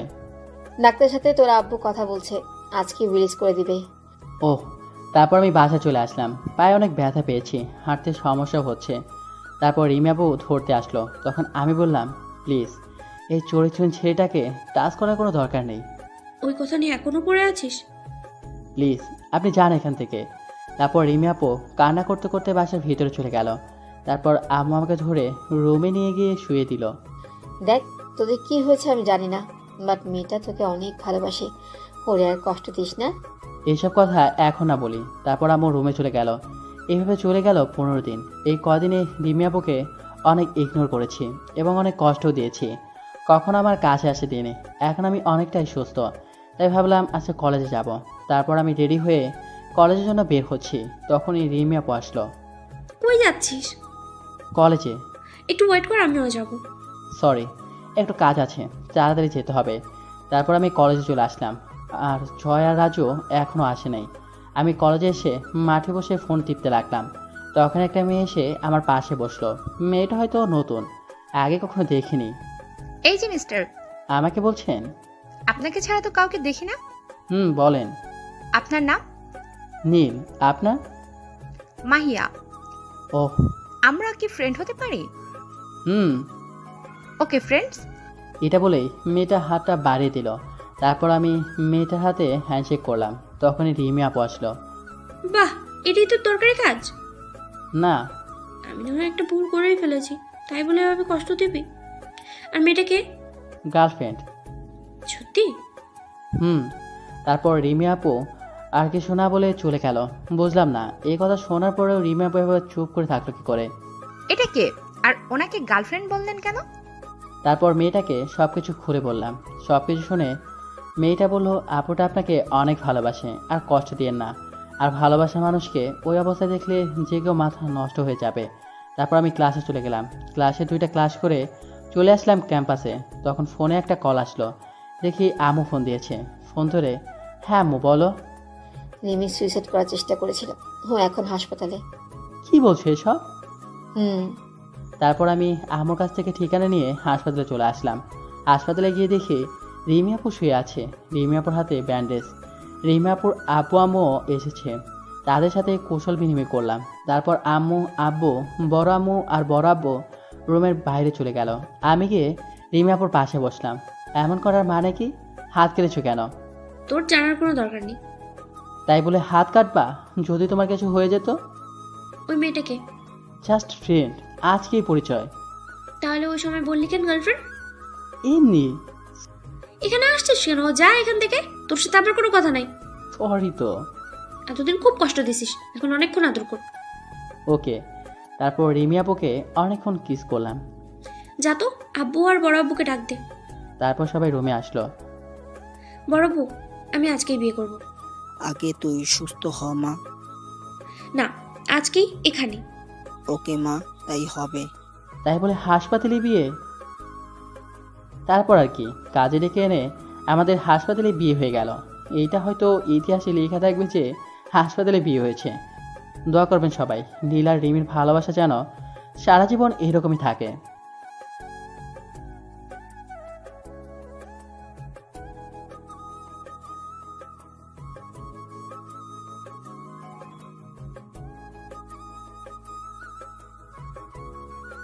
ওই, এটা কি? কি? রাইসার দিকে না দেখে টিভি দেখতে দেখতে বললাম। ওই দিকে তাকিয়ে দেখ, এটা কি? টিভির দিকে তাকিয়ে বলিস আবার কি? চুইংগাম। হঠাৎ করেই টি শার্টের কলার ধরে মুখটা একদম কাছে এনে চোখগুলো বড় বড় করে জানতে চাইলো। রাইসার এই রূপটা আজ নতুন দেখা না, বিয়ের আগে কম দেখলেও এখন মাঝে মাঝেই দেখা হয়। বিশেষ করে যদি কোনো অনিয়ম করি বা তার কথা না শুনি। তবে আজ কী এমন করেছি ঠিক বুঝে উঠতে পারছি না। আজ তো কিছুই করিনি, ভালো ছেলের মতোই বাসায় এসে ফ্রেশ হয়ে খাওয়া দাওয়া করে টিভি দেখতে বসলাম। রাইসার রাগে কথা আর চোখগুলো দেখে আমি ভেতরে ভেতরে শেষ। তারপর রাইসা বলল, চুইংগাম সেটা তো আমি দেখতে পাচ্ছি, এটা তোর প্যাকেটে কেন? কি আজব, চুইংগাম প্যাকেট থাকলে কি আছে? যাও তো, টিভি দেখছি, বিরক্ত করিস না। চুইংগাম দেখে অবাক হলেও এই মুহূর্তে রাইসের সাথে ঝগড়া করার কোনো ইচ্ছেই নেই। সারাদিনের 24টা ঘন্টার মাঝে 360 সেকেন্ডই রাইসের সাথে ঝগড়া করে কাটে। দুজনের ঝগড়ার ভালোবাসা এই নিয়েই চলছে। এই মুহূর্তে আমার প্রিয় ক্রিকেট খেলা চলছে টিভিতে, অন্যদিকে মনোযোগ দেওয়ার কোনো ইচ্ছেই নেই। তখনই রাইসা গিয়ে টিভি বন্ধ করে দিল। তখন আমি বললাম, এই টিভি বন্ধ করলি কেন? আমার প্রিয় খেলাটা চলে যাচ্ছে তো। কিছুক্ষণের মাঝে সব কিছু চুপচাপ হয়ে যায়। ঝড় আসার আগে যেমন চারদিক নীরব হয়ে যায়, তেমনি রাইসাও নীরব হয়ে ঝড়ের বেগে টিভি বন্ধ করে রাগি লোক নিয়ে তাকিয়ে আছে। আমার কথার উত্তর চাই, চুইংগাম কেন তোর পকেটে? আরে আজব তো, চুইংগাম থাকলে সমস্যা কি? চুইংগাম দিয়ে কি করে? এটা তো মানুষ খায়, তাই না? চুইংগাম দিয়ে কি করে আমাকে বোঝাস? এই, তোর মুখটা এদিকে আনতো। আরে চুইংগামের সাথে মুখে কি সম্পর্ক? মুখ নিতে হবে কেন?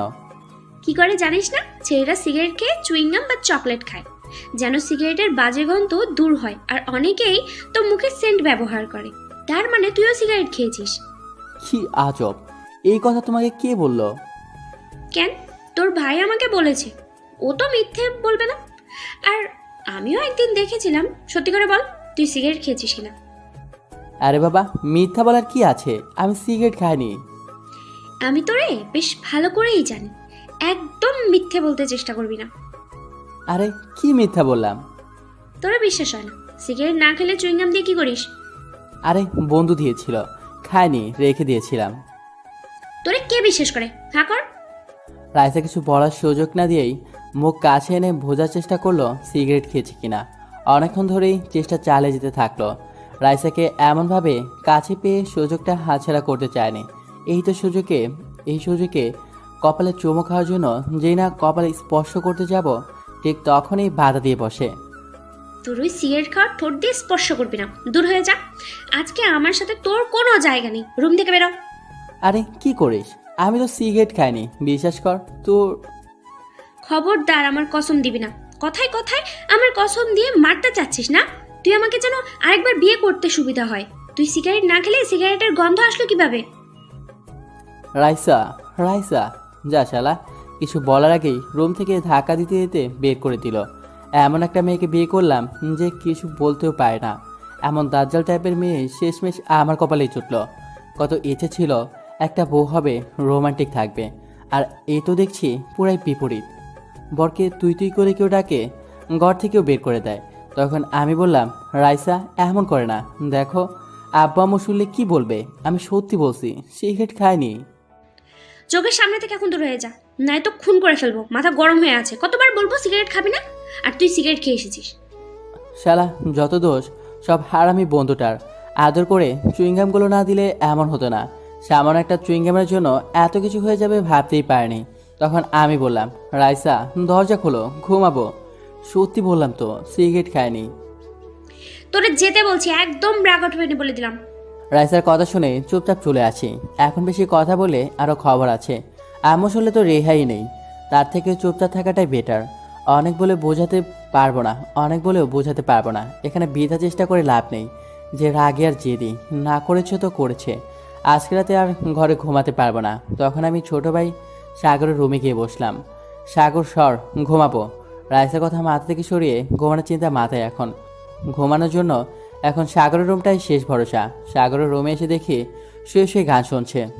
আমার রুমে কেন? ভাবির রুমে ঘুমাতে দেয় না? আজ আবার কি করলে? পাকনামি করবি না, তোর পড়া নেই?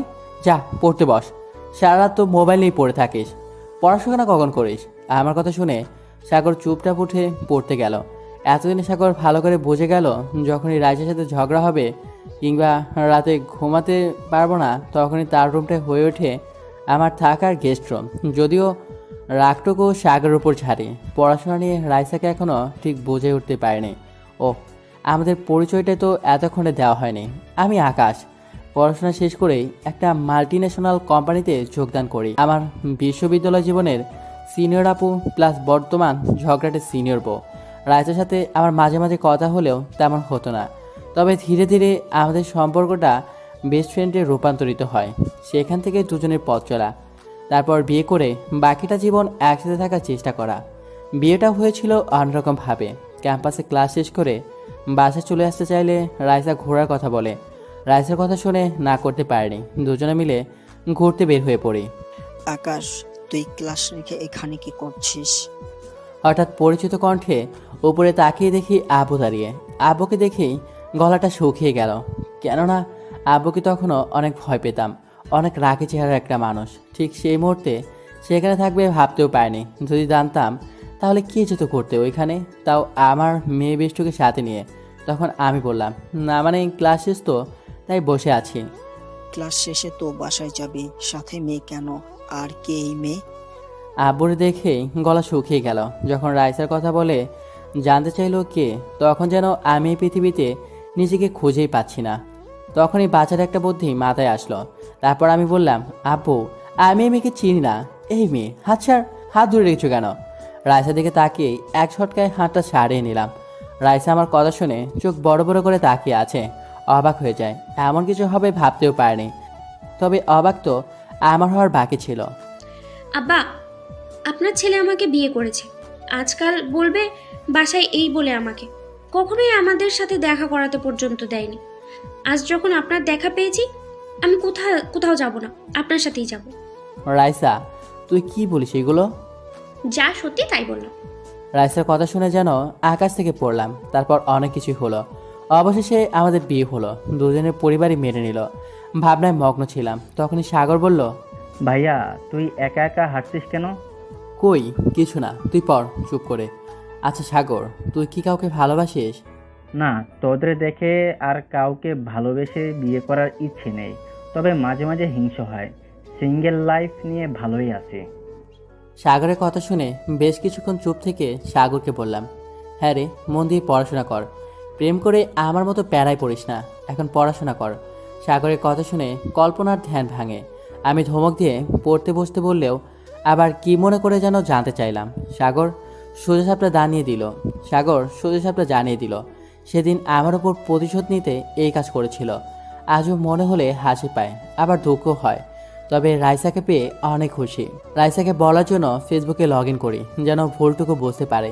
যখনই রাইসাকে মেসেজ দিব তখনই একটা পোস্ট দেখে চোখ আটকে যায়।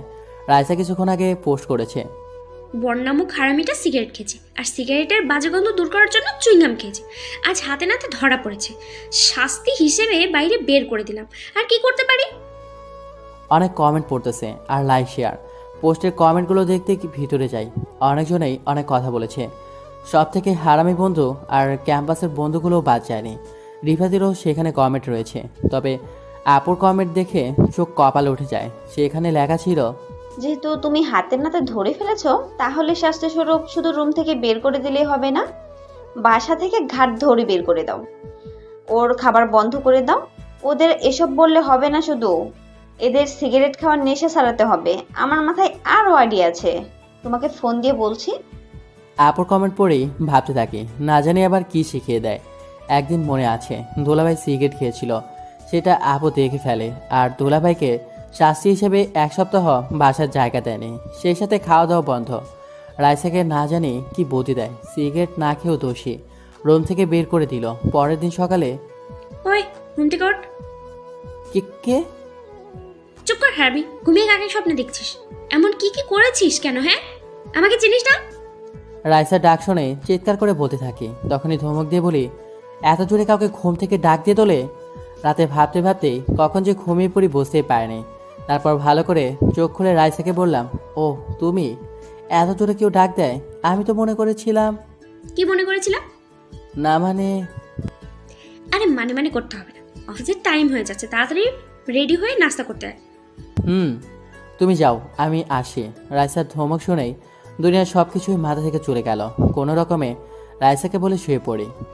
আবার ঘুমাচ্ছিস কেন? কয়টা বাজে সে খেয়াল আছে? যাচ্ছি তো। যাচ্ছে মানে কি? এখনই যেতে বললাম না? একটু শান্তি মতো ঘুমাতে পারলাম না। আগে জানলে বিয়ে করতাম না, সিঙ্গেল লাইফটাই ভালো ছিল। কি বললি তুই? না কিছু না। রাইসাকে আর কিছু বলার সুযোগ না দিয়ে উঠে পড়ি। রেডি হয়ে তাড়াতাড়ি অফিসে যেতে হবে। আর যাই হোক, অনেক ঝগড়ার পরও ঠিক সময় মতো অফিসে যাওয়ার জন্য ডাক দেবে। ঝগড়ার বাকি অংশ বাসায় আসলে করবে। আমার আবার মাঝে মাঝেই দেরি হয়ে যায়। অবশ্য এতে আমারই সব দোষ। রাইসা ডাক দিয়ে চলে যাবার পর আরেকটু সময় ঘুমিয়ে থাকি, ব্যাস তাতেই কেল্লা ফতে। অফিসে গিয়ে বসের ঝাড়ি খেতে হয়, তাই রাইসাকে বলে রেখেছি যতই বলি না কেন ঘুম থেকে সময় মতো ডেকে তুলে দেয়। যেমন করেই হোক, বেচারি অনেক কষ্টে ঠিকঠাক তার দায়িত্বটা পালন করে। মাঝে মাঝে অনেক কথা বললেও আবার হাসিও পায়।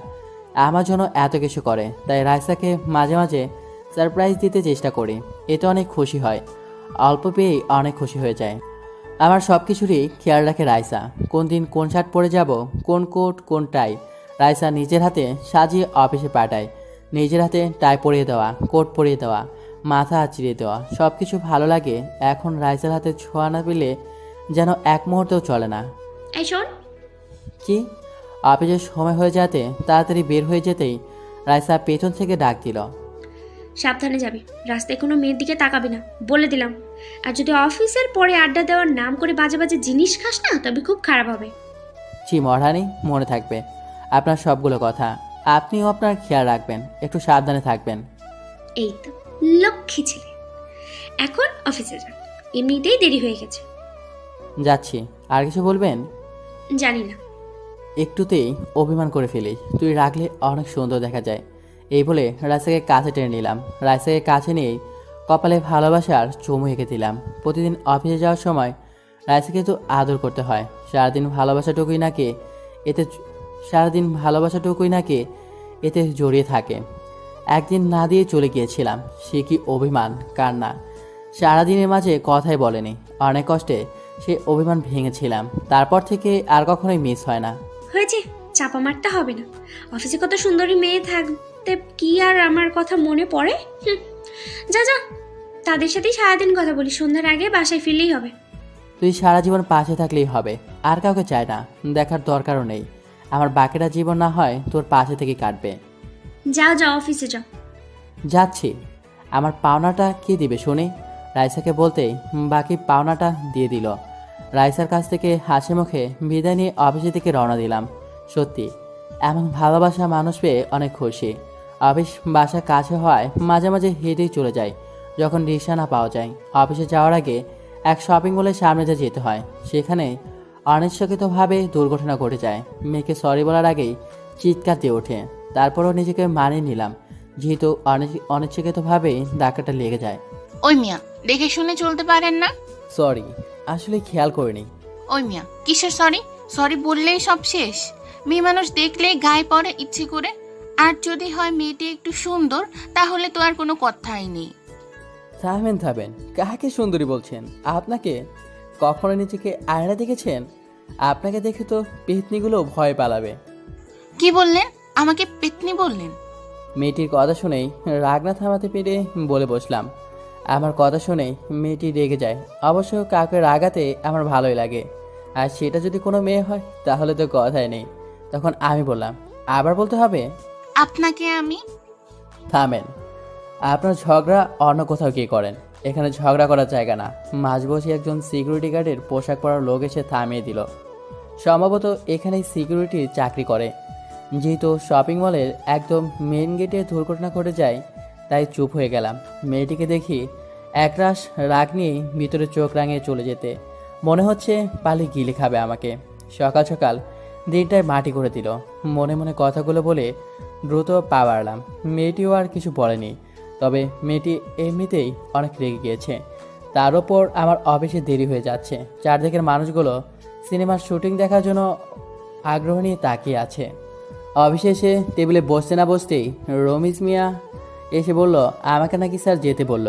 রমেশ মিয়ার মুখে স্যারের নাম শুনেই মনে মনে আজকে ঝাড়ি খাওয়ার প্রস্তুতি নিয়ে নিলাম। সা এমন বস কখনোই পায়নি। অফিসে কেউ 5 মিনিট লেট করে আসলেও তার কৈফিয়ত দিতে হবে। এমনকি এমনিতেই স্যার অনেক ভালো, তবে স্যারের কথা হলো ঠিক সময়ে হাজিরা দিয়ে তারপর দরকার হয় 1 ঘন্টা বাইরে থেকে ঘুরে আসো, তবে সঠিক সময়ে অফিসে থাকা চাই। ঘড়ির দিকে তাকিয়ে দেখি 15 মিনিট লেট। তুমি যাও, আমি আসছি, রমেশ মিয়াকে বলেই একরাশ বিরক্ত নিয়ে উঠে পড়ি। মনে মনে স্যারের ঝাড়ি খাওয়ার পূর্ণ প্রস্তুতি নিতে থাকি।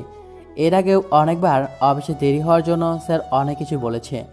আজকে ভেবে নিলাম দেরি হওয়ার কারণ জানতে চাইলে কি বলবো, সত্যিটা বলবো নাকি অন্য কিছু বানিয়ে বলবো।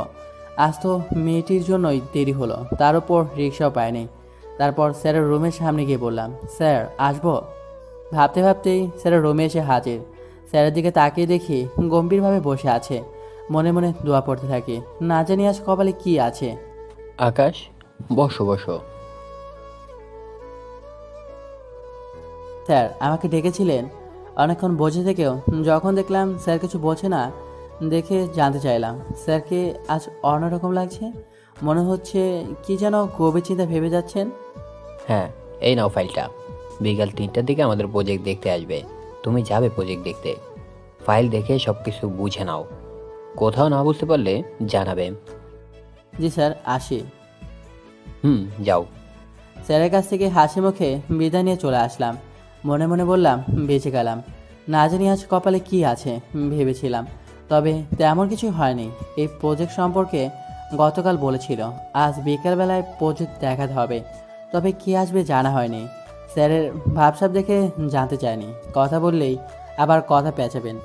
স্যারের রুম থেকে এসে নিজের টেবিলে বসতেই ফোনের প্রিয় রিংটোনটা বেজে উঠল। আমার অনেক প্রিয় গান আর হবেই না কেন, রাইসার প্রিয় গানটা নিজের হাতে সেভ করে দিয়েছে। রাইসার প্রত্যেকটা জিনিসই তো প্রিয়। ফোনের দিকে তাকিয়ে দেখি স্ক্রিনে রাইসার নামটা ভেসে উঠল। হ্যালো জান। ওই রাখ তোর জান, এতগুলো ফোন দিলাম ধরলি না কেন? হ্যাঁ, কই ছিলি? সরি, আসলে এসে স্যারের রুমে চলে গিয়েছিলাম, ফোন ড্রয়ারে ছিল। আমাকে ফোন দিয়ে বললি না কেন অফিসে কখন পৌঁছালি? সরি। রাইসাকে অনেক সরি বলে রাগ ভাঙালাম। অফিসে এসেই রাইসাকে ফোন দিয়ে বলতে হয় এসেছি, না হয় অনেক টেনশন করতে থাকে। রাস্তায় কখন আবার কি হয়ে যায় অনেক বলেও এই দুশ্চিন্তা কমাতে পারেনি। আরও ধমক দিয়ে ওঠে যদি কিছু বলি। এই শোন, আজ না একটা কাজ হয়েছে। কি বলো? রাইসার কাছে কখনো কিছু লোকায় নেই, আর সকালবেলা ঘটে যাওয়া কাহিনীটা হাসতে হাসতে খুলে বললাম। তখনও বুঝতে পারিনি যে ঘূর্ণিঝড় বয়ে আসে। কি তুই মায়ের সাথে রাস্তায় ধাক্কা খেয়েছিস? আজকে বাসায় আসবি না, তোর ধাক্কা খাওয়ার শখ মিটাবো আমি। রাইসা সব কথা শুনেই তেলে বেগুনে জ্বলে উঠল। অনেকবার ফোন দিলেও আর ফোন রিসিভ করেনি। বুঝতে অসুবিধা হয়নি আজ খারাপই আছে। কেন যে বলতে গেলাম, নিজের বোকামির ফল এখন ভোগ করতে হবে। রাইসাকে সরি লিখে টেস্ট করে অপেক্ষা করতে থাকলাম। রাইসার ফোন থেকে রিপ্লাই আসে, তো সরি বলতে হবে না, আজ বাসায় আসার পরে সরি বলা বের করব, আর একটা ফোন দিবি না। যা, কেন যে বলতে গেলাম, এখন বাসায় যাও, গিয়ে অভিমান ভাঙাও। কেন বলতে গেলাম, নিজেকে মারতে ইচ্ছে হচ্ছিল। তখনই মাথায় বুদ্ধি এসে গেল, ফোনের সুইচ অফ করে রেখে দিলাম। যা আছে কপালে তাই হবে। এত রাগ না বোঝাবো কেমন লাগে। কাজে আর মন বসাতে পারেনি। সবসময় রাইসার কথা মনে হচ্ছিল। সত্যি মেয়েটা আমাকে অনেক ভালোবাসে। আর আমি কি ইচ্ছে করে করেছি নাকি? যদি ইচ্ছাকৃতভাবে করতাম তাহলে রাইসাকে সব কিছু বলতাম নাকি? দুপুরে না খেয়ে সাইডে চলে গেলাম, প্রজেক্ট দেখাতে হবে। গিয়ে অপেক্ষা করতে থাকি কখন আসবে। বেশিক্ষণ অপেক্ষা করতে হয়নি, কালো গাড়ি করে চলে আসে। যখন গাড়ির দরজা খুলে বেরিয়ে আসলো দেখেই চোখ কপাল উঠে গেল। দিন দুপুরে ভূত দেখছি না তো, সকালবেলা সেই পেতনিটাই প্রজেক্ট দেখতে আসলো। মিসেস সুমি চৌধুরী, আমাদের এই প্রজেক্টের স্যারের মেয়ে। স্যার কাজের জন্য আসতে পারেনি, তাই উনি আসলেন। উনি আকাশ আহমেদ, আমাদের প্রজেক্টের দায়িত্বে আছেন। গাড়ি থেকে নামতেই পরিচয় করিয়ে দিলেন। আমি দেখেই চমকে গেলাম। মনে মনে ভেবে নিলাম সকালের কাজটা ঠিক হয়নি। সরি বলাটাই ঠিক। যদি প্রজেক্ট রিজেক্ট করে দেয় তাহলে চাকরি নিয়ে টানটানি পড়ে যাবে। হ্যালো, আমি আকাশ। হ্যালো, চলেন কাজ দেখি। ভদ্রতার জন্য হাত বাড়ালেও নাক ছিটকে জবাব দিলেন। প্রজেক্ট সম্পর্কে অনেক ধারণা দিলেও মন মতো হয়নি বোঝা যাচ্ছে। প্রত্যেকটি কাজে কেমন কেমন করে জবাব দিলেন, তবে সবটুকুই রাগ আমার ওপর। সকালবেলার জন্য তাই প্রজেক্ট সম্পর্কে অনেক ভালো বলেও মন জয় করতে পারছি না। একরকম প্রজেক্ট দেখা শেষ হলে কফি খাওয়ার কথা বলি, শুধুমাত্র ভদ্রতার জন্য রাজি হলেন। সেই বাকে সরি বলে নিলাম, তবে মনে হচ্ছে না কাজে দেবে। প্রজেক্ট বাতিল হয়ে গেলে কি করব বুঝতে পারছি না। অফিসে গিয়ে বসের সাথে প্রজেক্ট সম্পর্কে অনেক কথা বললাম, তবে মেয়েটির সাথে সকালবেলা কথা এড়িয়ে গেলাম। ফোন বন্ধ পেয়ে রাইসা অফিসে ফোন করছিল, অনেক টেনশন আছে, তাড়াতাড়ি বাসায় ফিরতে বলল। অফিস শেষ করে বাসায় এসে দেখি গাল ফুলে বসে আছে। কাছে গিয়ে বসলেও কোনো কথা বলছে না, অন্যদিকে মুখ ফিরে তাকিয়ে আছে। রাইসা সরি, বিশ্বাস করো আমি ইচ্ছে করে এমনটা করিনি। আর ইচ্ছে করে করলে কি তোমাকে বলতাম? রাইসা কথা বলো। সরি বলতে হবে না, যা ওই মেয়ের কাছে যা। অনেক সুন্দরী মেয়ে, তাই না? এখন তো আমাকে দেখতে সুন্দর না। আরে এমনভাবে। ঠিক তখনই ফোনে কল বেজে ওঠে। অফিস থেকে ফোন আসার কথা, আজকের প্রজেক্ট সম্পর্কে ফলাফল দিবে আর স্যার ফোন করে জানাবেন। তাই ফোন বের করতেই রাইসা ফোন হাতে নিয়ে নিল। কে এমন ফোন করলো যে এত তাড়াহুড়ো করে ফোন ধরার জন্য? আরে অফিস থেকে বসের ফোন দেওয়ার কথা, তুই দেখ বস মনে হয় ফোন করেছে। কই বসের নাম্বার? এটা তো আননোন নাম্বার। আমার কথা শুনেই আমার দিকে ফোন বাড়িয়ে দিল। সত্যি তো আননোন নাম্বার। এই অসময়ে কে ফোন করলো? বাদ দাও, ধরতে হবে না। কেন? ও বুঝে যাব তাই না? রাগ দেখি তোর কোন রমণী ফোন করলো। এই যে মিস্টার, কেমন আছেন? কথা শেষ করে ফোন রিসিভ করে ফেলল। ঠিক তখনই ফোনের ওপাশ থেকে কোনো মেয়ের কণ্ঠ ভেসে আসলো। সেটা শুনে রাইসা অগ্নি চোখে আমার দিকে তাকালো। টুস করে ফোনটা কেটে দিল। অগ্নি চোখে কিছুক্ষণ তাকিয়ে থেকে বলল, এই তোর শার্টে এটা কিসের দাগ দেখি? কই কিসে দাগ? রাইসার কথা শুনে ভয় পেয়ে গেলাম। আবার কিসে দাগ? গাড় ফিরিয়ে দেখতে চেষ্টা করলাম, তবে দেখতে পাচ্ছি না। চুপ কর। এটা বলেই রাইসা শার্টের কলা ধরে টান দিল। একদম ঘাড় নিচু করে ফেলার পর খুব মনোযোগ দিয়ে দেখতে চেষ্টা করলো। অনেক চেষ্টা করতে থাকি ছোটার জন্য, তবে এই মুহূর্তে যেন রাইসার শরীরে অশরীরই ভর করেছে। তার শক্তির কাছে যেন কিছুই না। রাইসা, ঘাড়ে ব্যথা পাচ্ছি তো। তোর ঘাড় ব্যথা? আজকে তোর ঘাড় ভেঙে ফেলবো। সত্যি করে বল, অফিসের নাম করে কার সাথে ছিলি? কোন মেয়ের লিপস্টিকের দাগ? একদম বাজে কথা বলবি না। সব সময় বাজে কথা শুনতে শুনতে ভালো লাগে না। রাইসার কথা শুনেই প্রচণ্ড রেগে গিয়ে পড়লাম। রাইসার সাথে যদিও কখনো বাজে ব্যবহার করিনি, তবে আজ রাইসার কথা শুনেই প্রচণ্ড রাগ উঠে গেল। আমি বাজে কথা বলি না। অন্য মেয়ের সাথে বাইরে থাকলে ভালো লাগে, আর এখন বাসায় আসলে আমি বাজে কথা বলি? দেখ, বাজে বকিস না। আমি কারোর সাথে ছিলাম না। কি জন্য এত মিথ্যা সন্দেহ করিস? মিথ্যে সন্দেহ করি? তাহলে কে ফোন করলো আর তোর সাথে লিপস্টিকের দাগ কি করে আসলো? দেখ, আমি জানি না কে ফোন করেছে। রং নাম্বারও তো কল আসতে পারে। রাইসা আমার কথা শুনে প্রচণ্ড চড়ে বললেও নিজেকে শান্ত রেখে বোঝাতে চেষ্টা করি। রাইসা এমনিতে অনেক রাগী, আর রাগ উঠে গেলে যেন কি করবে নিজেও বুঝতে পারে না। রং নাম্বারে কল আসলে তোর, তাহলে কোন মেয়ে লিপস্টিকের দাগ দিয়ে গেল? আর লিপস্টিক? রাইসার কথা শুনে তাড়াতাড়ি শার্ট করে ফেললাম। লিপস্টিকের দাগ আসবে কীভাবে? শার্টের মাঝে ভালো করে দেখে খুঁজে পেলাম। সত্যি তো, এত লিপস্টিকের দাগ। একদম ঘাড়ের কাছে। যে কেউ দেখলে মনে করবে যেন কেউ কিস করেছিল। কোনোভাবে ভেবে পাচ্ছিলাম না এখানে লিপস্টিকের দাগ আসলে কী করে। হঠাৎ করে মনে পড়ে গেল অফিসের প্রজেক্ট দেখানোর পর আমরা একসাথে গাড়ি করে ব্যাক করার কথা ছিল। তবে কে জানতো ওই প্রজেক্ট দেখতে যাবে সেই ডাইনি মেয়েটি। যাকে সকাল সকাল পেতনি বলে খেয়ে পেয়েছিলাম। রাগের প্রতিশোধ হিসাবে আমাকে নিয়ে চলে আসে। অফিস থেকে অনেক দূর প্রজেক্টে, সেই সাথে প্রজেক্ট দেখে একসাথে আসবো, তাই গাড়ি নিয়ে যায়নি। যখন আমাকে ফেলে আসে, বসকে জানানোর পর লোকাল বাস করে চলে আসতে বলে। লোকাল বাসে চড়ার সময় অনেক ভিড় ছিল। অনেক ভিড় ঠেলে কোনো রকমে একটু জায়গা করে দাঁড়িয়েছিলাম। আমার পিছনে কয়েকজন সুন্দরী রমণীও দাঁড়িয়েছিল, সম্ভবত কলেজে কিংবা ভার্সিটি পড়ুয়া। প্রচণ্ড ভিড়ের কারণে প্রায়ই শরীরের সাথে স্পর্শ লেগে যাচ্ছিল, যদিও নিজেকে যতটা সম্ভব দূরে সরিয়ে রাখতে চেষ্টা করেছি। হঠাৎ করেই ব্রেক করার কারণে একটি মেয়ে ঠিক ঘাড়ে এসে পড়ে যায়। যদিও মেয়েটি সরে বলেছিল, তবে ভিড়ের জন্য খুব স্বাভাবিকভাবে নিয়েছিলাম। তাহলে সেই দাগে ছিল। আর রাইসা এই জন্য প্রচণ্ড রাগ করে ফেলে, সন্দেহ করে ফেলে। এটা তো স্বাভাবিক। নিজেকে শান্ত রাখতে চেষ্টা করি যতটা সম্ভব। এত চুপ করে কার কথা ভাবিস? কোন রমণী তোর জন্য অপেক্ষায় আছে? রাইসা, বোঝার চেষ্টা করো, আমি সব খুলে বলছি। তুই ঠিক তখনই ফোনে আবার কল বেজে উঠল। হাত বাড়িয়ে ফোন নেওয়ার আগেই রাইসা ফোনটা তুলে নেয়। এই মেয়ে, কে তুই? কেন বারবার ফোন দিচ্ছিস? রাইসা, এমন বাজে ব্যবহার করছো কেন? কি বাজে ব্যবহার করছিস? লজ্জা করে না তোর অন্য মেয়েদের সাথে নষ্টি ফষ্টি করতে? রাইসা, ঠাস। কয়েক মুহূর্তের জন্য সব কিছু যেন থেমে গেল। রাইসা কিছু বলার আগে ঠাস করে চর বসিয়ে দিলাম। রাইসা চর খেয়ে অবাক হয়ে তাকিয়ে আছে। কখনো ভাবতেই পারেনি রাইসাকে হাত তুলে ফেলবো। রাইসাও যেন কল্পনাও করেনি কি করব। রাইসা না জেনে শুনে মিথ্যা সন্দেহ করে, যা তা বলে যাচ্ছে। রাইসার কথা শুনে নিজেকে আর নিয়ন্ত্রণ করতে পারেনি, রাগের মাথায় চর দিয়ে বসি। রাইসা, সরি, ক্ষমা করে দাও। আসলে তোমার কথা শুনে মাথা ঠিক ছিল না, তাই কি করে ফেললাম। আর তুমি তো জানো, তোমাকে ছাড়া অন্য কোনো মেয়ের দিকে চোখ তুলেও তাকাই না। আমার সব কিছুতেই যে তুমি। আমার কথা শুনে কিছুক্ষণ চুপ করে থেকে হঠাৎ করেই উঠে বেডরুমের দিকে চলে যাওয়া শুরু করে।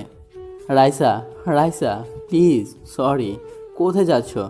বসো, আমি সব কিছু খুলে বলছি তোমাকে। আমার হাতটা ছুঁড়ে ফেলে দেয়। রাইসার হাতে থাকা ফোনটা রাইসার প্রিয় সিরিয়ালটা টিভিতে চলতে থাকা স্ক্রিনের উপর ফেলে দেয়। মুহূর্তের মাঝে যেন বুকের বাবাসে ভেঙে চুরমার হতে শুরু করে। বড্ড বেশি অভিমান করে ফেলেছে, এইটুকু বুঝতে অসুবিধা হয়নি। ড্রয়িং রুম থেকে চলে গিয়ে অশ্রুভরা চোখগুলো নিয়ে রুমের দরজা লাগিয়ে দেয়। অনেক চেষ্টা করেও দরজা খোলাতে পারছি না, কোনো কথাই বলছে না। আব্বু আম্মুকে ডাক দিলেও তাদের কোনো সাড়া শব্দ পায়নি। দরজার পাশে দাঁড়িয়ে পাগলের মতো ডাকতে থাকে। রাইসা বেশ কিছুক্ষণ পর দরজা খুলে বাইরে বের হলো। রাইসাকে দেখে মুহূর্তের মাঝেই যেন পুরো পৃথিবীটা ফিরে পেলাম। তবে রাইসার হাতে ব্যাগ দেখে চমকে উঠি। রাইসা, ব্যাগ কেন? কোথায় যাচ্ছ? বললাম তো সরি, আর কখনই এমন হবে না। কথা বলছো না কেন? প্লিজ কথা বলো, কোথায় যাচ্ছ তুমি? আম্মু আব্বু এদিকে আসো, দেখো রাইসা রাগ করে ব্যাগ নিয়ে কোথায় যাচ্ছে। রাইসাকে ফিরাও প্লিজ। রাইসা, এখন পাগলামি করো না, সরি, আর এমন ভুল হবে না। আমার রাস্তায় বাধা না দিলেই খুশি হব। আমি আর এক মুহূর্ত এই বাড়িতে থাকবো না। রাইসা প্লিজ, এখন পাগলামি করো না। তোমাকে ছাড়া আমার এক মুহূর্ত চলবে না। তোমাকে সব খুলে বলছি, সরি, আর কখনোই তোমার গায়ে হাত তুলবো না। এই কান ধরছি। রাইসাকে দরজার সামনে এসে বাধা দিলে অনেক আটকানোর চেষ্টা করলেও চুপচাপ থেকে যায়, কোনো কথা বলছে না। বড় রাগে আর জেদি মেয়ে। রাগের মাথায় অনেক বড় ভুল করে ফেলেছি, যে মুহূর্তের মাঝেই এই পৃথিবীর সব থেকে কাছের মানুষটিকে আঘাত করে ফেলবো বুঝতেই পারিনি। রাইসা প্লিজ, আর কখনোই এমন হবে না। তোমার সাথে আর কখনো এমন করবো না। এইবারের মতো ক্ষমা করে দাও। স্টপ! আর একটা কথাও শুনতে চাই না, আর এক মুহূর্ত এই বাড়িতে থাকতে চাই না। তোর সাথে এক ছাদের নিচে কোনো ইচ্ছে নেই আমার। ডিভোর্সের কাগজটা খুব তাড়াতাড়ি পাঠিয়ে দেবো, আর বাধা দিবি না। রাইসার কথা শুনেই মুহূর্তের মাঝে যেন পৃথিবীটা থমকে গেল। রাইসার মুখে এমন কিছু শুনবো ভাবতেও পারেনি। নিজের কানকেও অবিশ্বাস করতে হচ্ছে, নিজের চোখে বিশ্বাস করতে পারছি না। এই কোন রাইসাকে দেখছি? চোখের সামনে দিয়ে বৃষ্টিতে ভিজে বের হয়ে গেল। চোখের অশ্রুগুলো নিয়ে ওর দিকে তাকিয়ে থাকা ছাড়া আর যেন কিছু করতে পারছি না। অনেক চেষ্টা করেও পা দুটি জায়গা থেকে বিন্দু পরিমাণও সরাতে পারেনি। এক মুহূর্তের মাঝে সব কিছু যেন বদলে গেল। রাইসা চলে যাওয়ার কতটুকু সময় দাঁড়িয়েছিলাম জানা নেই। হঠাৎ বাইরে প্রচণ্ড বাতাস এসে দরজায় সাপটে আঘাত হানে। সেই আঘাতে যেন দরজা ক্ষতবিক্ষত হয়নি, হয়েছে এই হৃদয়ের মাঝে ক্ষতবিক্ষত হয়েছে। রুমে এসে কিছুক্ষণ আগে রাইজার সাথে ড্রয়িং রুমের স্মৃতিগুলো ভেসে ওঠে চোখের সামনে। প্রতিটি স্থানে রাইজার হাতে ছোঁয়া লেগে আছে। রুমে এসে কিছুক্ষণ থাকলে রাইসার স্মৃতিগুলো যেন তাড়া করে। রাইসার সাথে খুনসুটি, ঝগড়া, ভালোবাসা আর রাইসার হাতের স্পর্শ, প্রতিটি জিনিসই রাইসা নিজের হাতে সাজিয়ে গুছিয়ে রেখেছে। হঠাৎ করেই প্রকৃতি নীরব হয়ে যায়, দমকা বাতাস থেমে যায়। আকাশে কালো ঘন মেঘের ছোঁয়া না থাকলেও গড়ি গড়ি বৃষ্টি ফোঁটা পড়তে থাকে। ছাদের এক কোণায় দাঁড়িয়ে দূর আকাশের দিকে তাকিয়ে আছে। সেই সাথে হালকা বাতাস যেন মরে গড়িয়ে দিচ্ছে অতীতের কিছু স্মৃতিগুলো চোখের সামনে ভাসছে। রাইসা আমাকে বিশ্বাস না করেই চলে গেল, একবার বোঝানোর সুযোগও দিল না। রাইসার সাথে কাটানো পুরনো স্মৃতিগুলো ভাবছি, তখনই মুষলধারে বৃষ্টি শুরু হলো। বারান্দায় বসে আছি, বৃষ্টির সাথে দমকা হাওয়া, গড়ি গড়ি বৃষ্টি গায়ে এসে পড়ছে। এভাবে বসে থাকতে থাকতে কখন যে ঘুমিয়ে গেছি মনেই নাই। পরের দিন সকালে ঘুম ভাঙলে বারান্দায় নিজেকে আবিষ্কার করলাম, বাইরে হালকা বাতাস বইছে। কালকে রাতে বৃষ্টিতে শার্ট ভিজে গেছে, এখন হালকা শীতও করছে, তাই ফ্রেশ হয়ে কাপড় চেঞ্জ করে নিলাম। তারপর নিচে নামতে নামতে বললাম, রাইসা নাস্তা দাও। তখন মনে পড়লো কালকে রাগ করে রাইসা তার বাপের বাড়ি চলে গেছে। কি আর করার, রুমে আসলাম। রুমে এসে রাইসাকে ফোন দিলাম। রাইসা, কেমন আছো? ভালো। আপনি কে? আমি কি মানে? নাম্বার দেখো। তুই ফোন দিয়েছিস কেন? তোর প্রেমিকাকে ফোন দে। রাইসা, বেশি হয়ে যাচ্ছে কিন্তু, তাছাড়া ঝগড়া করার কোনো মোডই নেই। তোর মুড থাকলে কি আর না থাকলে কি, তুই ফোন কেন দিয়েছিলি সেটা বল। আজ বিকেলে তোমার বাপের বাড়ি থেকে চলে আসবা। বললেই হলো, আমি আর কোনোদিনও তোর বাসায় যাবো না। ফোন রাখ। রাইসা, রাইসা, যা, ফোনটা কেটে দিল। আবার ফোন দিলাম, ফোন বন্ধ। কি আর করা, তখন ঘড়ির দিকে তাকিয়ে দেখি 9:30 বেজে গেছে। যা শালা, অফিসের সময় হয়ে গেছে। তাড়াতাড়ি রেডি হয়ে নিলাম, বাড়ি থেকে বের হব। তখনই আম্মু বলল, আকাশ, তাড়াহুড়ো করে কই যাস? নাস্তা করে যা।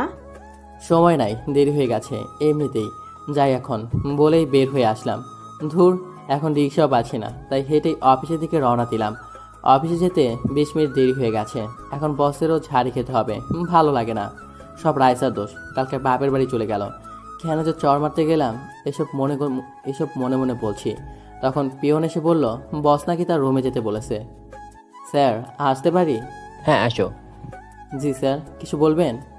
তো আজ কেন দেরি হলো মিস্টার আকাশ সাহেব? ঘুম থেকে উঠতে দেরি হয়ে গেছে স্যার। কেন, আপনার বউ আজ ডেকে দেয়নি? কি বলবো, দুঃখের কথা স্যার। কেন কেন, কি হয়েছে? স্যার আর বলবেন না, কাল বউ রাগ করে তার বাপের বাড়ি চলে গেছে। আচ্ছা, এই নিন ফাইল, আজ কমপ্লিট করে জমা দিবেন। Okay sir. ফাইল নিয়ে চলে আসলাম, ফাইল কমপ্লিট করে জমা দিলাম। তারপর অফিস থেকে বাসায় চলে আসলাম। বাসায় এসে ফ্রেশ হয়ে খাওয়া দাওয়া করে নিলাম। রুমে এসে রাইসাকে ফোন দিলাম, কিন্তু বন্ধ। দূর, ফোন দিতে পারবো না। এভাবে কয়েকদিন চলে গেল। এই কয়েকদিন রাইসার ফোন বন্ধ ছিল।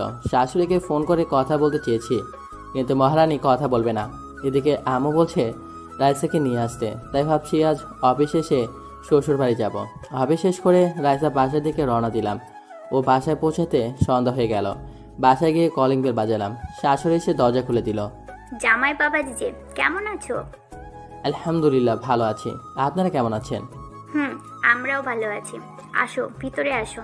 তারপর ভিতরে গিয়ে শ্বশুরের সাথে কৌশল বিনিময় করে রুমের দিকে গেলাম। রুমের দরজা খোলাই ছিল। রুমে গিয়ে দেখি রাইসা জানালা দিয়ে বাইরে তাকিয়ে আছে। আমি ধীরে ধীরে গিয়ে রাইসাকে পেছন থেকে জড়িয়ে ধরলাম। জড়িয়ে ধরার সাথে সাথেই কেঁপে উঠল। তখনই রাইসা আমাকে ধাক্কা দিয়ে ছাড়িয়ে নিয়ে ঠাস করে গালে একটা চড় বসিয়ে দিল। তুই এখানে? আমি। তুই এখানে এসেছিস কেন? বারে, আমার শ্বশুর বাড়ি আমি আসবো না তো কে আসবে? তুই আসতে পারবি না। বললেই হলো, বাদ দাও।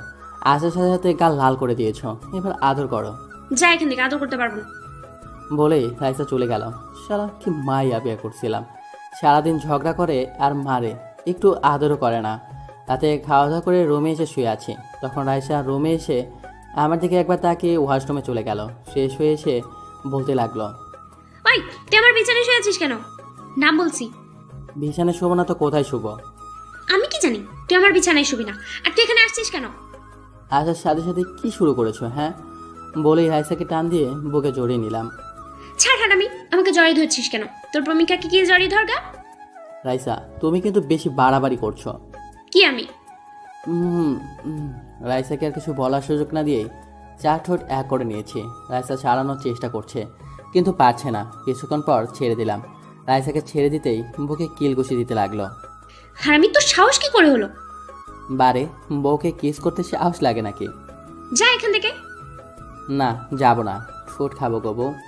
বলেই আবার রাইসাকে বুকের উপর ফেলে ওষ্ঠদয় এক করে নিলাম। এবার রাইসা জোর করে ছাড়িয়ে আমাকে একটানে বিছানা থেকে ফেলে দিল। ও মারে, আমার কোমর গেল রে।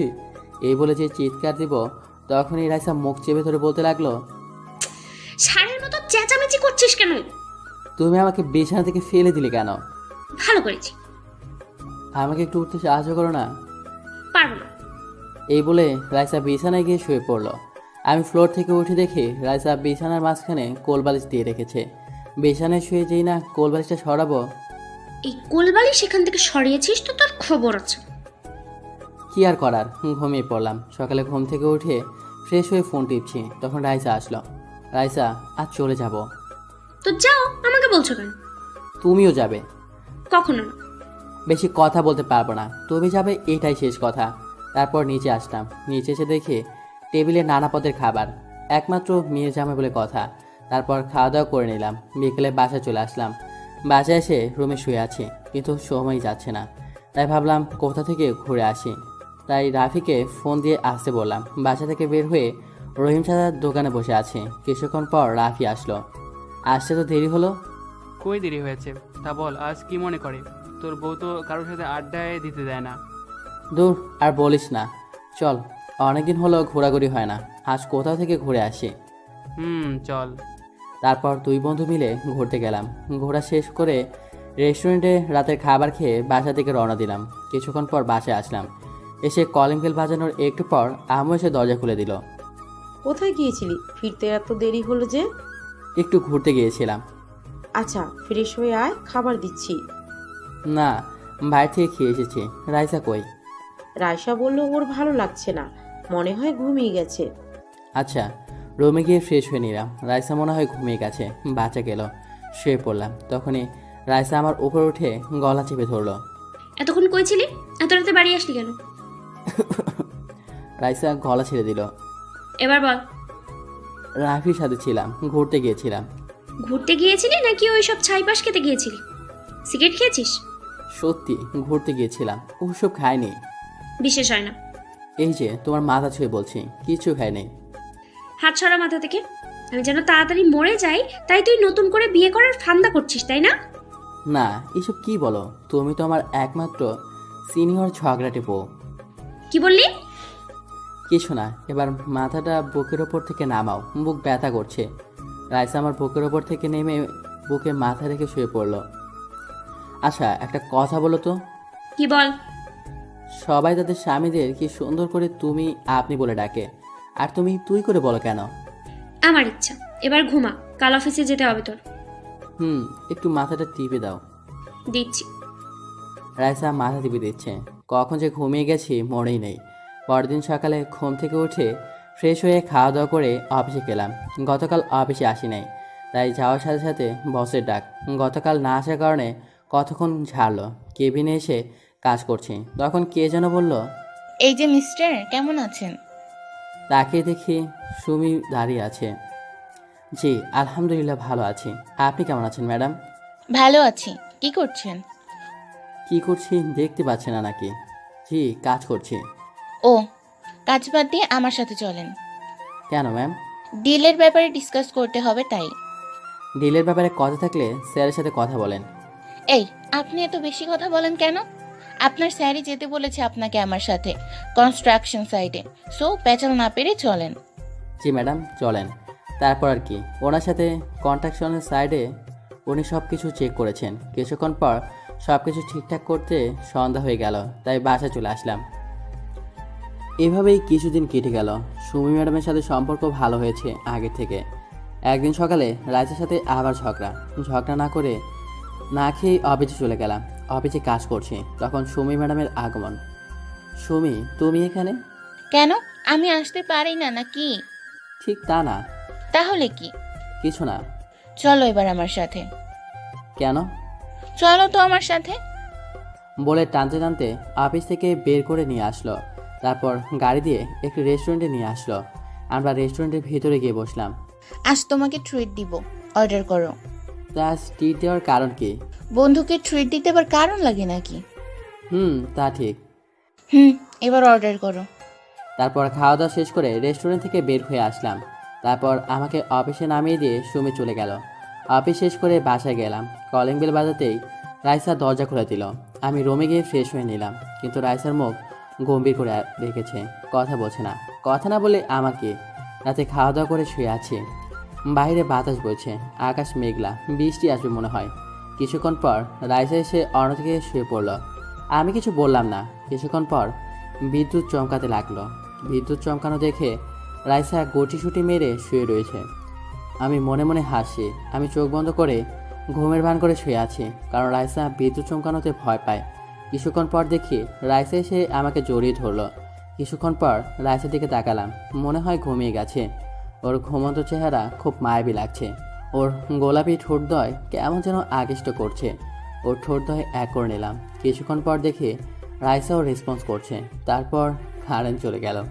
পরের দিন সকালে যখন ঘুম ভাঙে তখন দেখি রাইসা আয়নার সামনে দাঁড়িয়ে ওর চুলগুলো মুছতেছে। আমি গিয়ে রাইসাকে পেছন থেকে জড়িয়ে ধরলাম। কি করছো? ছাড়ো। না, ছাড়বো না বলে ওর চুলে মুখ ডুবিয়ে দিলাম। ওই ছাড়ো বলছি। যাও গোসল করে আসো, তোমার অফিসে দেরি হয়ে যাবে। উফ, তার আগে একটা কিস দাও। রাইসাকে আমার দিকে ঘুরিয়ে যেই না রাইসাকে কিস করতে যাব তখনই আম্মু তুমি? কুই আম্মু? রাইসাকে ছেড়ে দিয়ে ওকে ছেড়ে দিতেই ধরে নিচে চলে গেল। তারপর ফ্রেশ হয়ে খাওয়া দাওয়া করে অফিসে চলে গেলাম। কিছুদিন পর রাতে খাওয়ার টেবিলে আব্বু বলল, আকাশ, আমরা কিছুদিনের জন্য গ্রামের বাড়ি যাব। কিন্তু আমার তো অফিস আছে।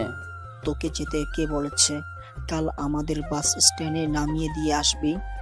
আচ্ছা, রাইসাও কি যাবে? না, ওকে যেতে বললাম, কিন্তু ও যাবে না। ও। তারপর খাওয়া দাওয়া শেষ করে রুমে গিয়ে ঘুমিয়ে পড়লাম। পরের দিন সকালে আব্বা ও সাগরকে বাস স্টেশনে থেকে বাসে উঠিয়ে দিলাম। তারপর বাসায় এসে অফিসে গেলাম। যাওয়ার সময় রাইসা তাড়াতাড়ি আসতে বললো, তাড়াতাড়ি বাসায় ফিরতে। কিন্তু অফিসে এসে একটা কারণে বাসায় আসতে আসতে রাত 12টা বেজে যায়। রুমে যেতেই রাইসা, আজ এত দেরি করলা কেন? নিশ্চয়ই বন্ধুদের সাথে পার্টি করেছিলা? আজ অনেক মজা হয়েছে। তাহলে নিশ্চয়ই তোর গার্লফ্রেন্ডও ছিল এখানে। হ্যাঁ, আমার সকল এক্স গার্লফ্রেন্ড ছিল। এটা বলাতে রাইসা ঠাস করে চর বসিয়ে দিয়ে বলতে লাগলো, আকাশ, আমি ভাবতাম তুই আমার সাথে মজা করার জন্য এমনটা দেরি করে আসিস, কিন্তু না, তুই একটা খারাপ মানুষ। তুই স্বামী হওয়ার যোগ্যই না। আমি আর কিছু না বলে হাতে থাকা প্যাকেটটা ছুঁড়ে ফেলে দিয়ে বাসা থেকে বাইরে চলে আসলাম। বাসার পাশে দোকান থেকে সিগারেট নিয়ে ছাদে চলে আসলাম। অন্যদিকে রাইসা চোখ যায় আমার আনা প্যাকেটটার দিকে। রাইসা প্যাকেট খুলে দেখে বার্থডে কেক। আজ রাইসার জন্মদিন, তাই বাসায় আসতে দেরি হয়েছে। কেক দেখে রাইসা তার ভুল বুঝতে পারলো। রাইসা আমাকে ফোন দিতে লাগলো, কিন্তু আমার ফোন বন্ধ। আমি এক মনে সিগারেট টানছি, হঠাৎ রাইসা এসে সিগারেটটা নিয়ে ফেলে দিল। সরি, আর এমন করবো না, প্লিজ ক্ষমা করে দাও। আর কোনোদিন কিচ্ছু বলবো না। সত্যি তো? রাইসাকে জড়িয়ে নিলাম। কিছুদিন পর রাইসা অসুস্থ হয়ে পড়ে। ওকে নিয়ে হাসপাতালে নিয়ে যাওয়া হয়। এখন ডাক্তারের সামনে বসে আছি। আপনি পেশেন্টের কি হন? জি, হাজবেন্ড। আপনার জন্য একটা খুশির খবর আছে, আপনি বাবা হতে চলেছেন। সত্যি? তারপর রাইসাকে নিয়ে বাসায় আসা হয়। রাতে ছাদে গিয়ে দেখি রাইসা দোলনায় বসে আছে। আমি ওর পাশে গিয়ে বসলাম। কি, মন খারাপ? না, আমার মনে হয় কিছুদিন বাবার বাসায় যাওয়া উচিত। কিছুদিন যাবত আমার শরীরটাও না ভালো লাগছে না। বাবার বাড়ি যাবে? কিন্তু আমি তো যেতে দিব না। তুমি তো সারাদিন অফিসে কাজ নিয়ে পড়ে থাকো। কে বললো? কাজ তো করতে হবে। কাজের জায়গায় কাজ, কিন্তু বইয়ের জায়গায়। তাই শোনো, রাজা রানী কখনো আলাদা থাকে না। আবার তাদের মাঝে যদি রাজকুমার বা রাজকুমারী আসে তাহলে তো কথাই নেই। মানে? তুমি যা ভাবছো তাই। রাইসা আমাকে জড়িয়ে ধরে কাঁধে মাথা রাখলো। তুমি এভাবেই প্রতিটি রজনীতে আমার পাশে থাকবে তো? এইভাবেই চলুক না ওদের এই ভালোবাসার সংসার।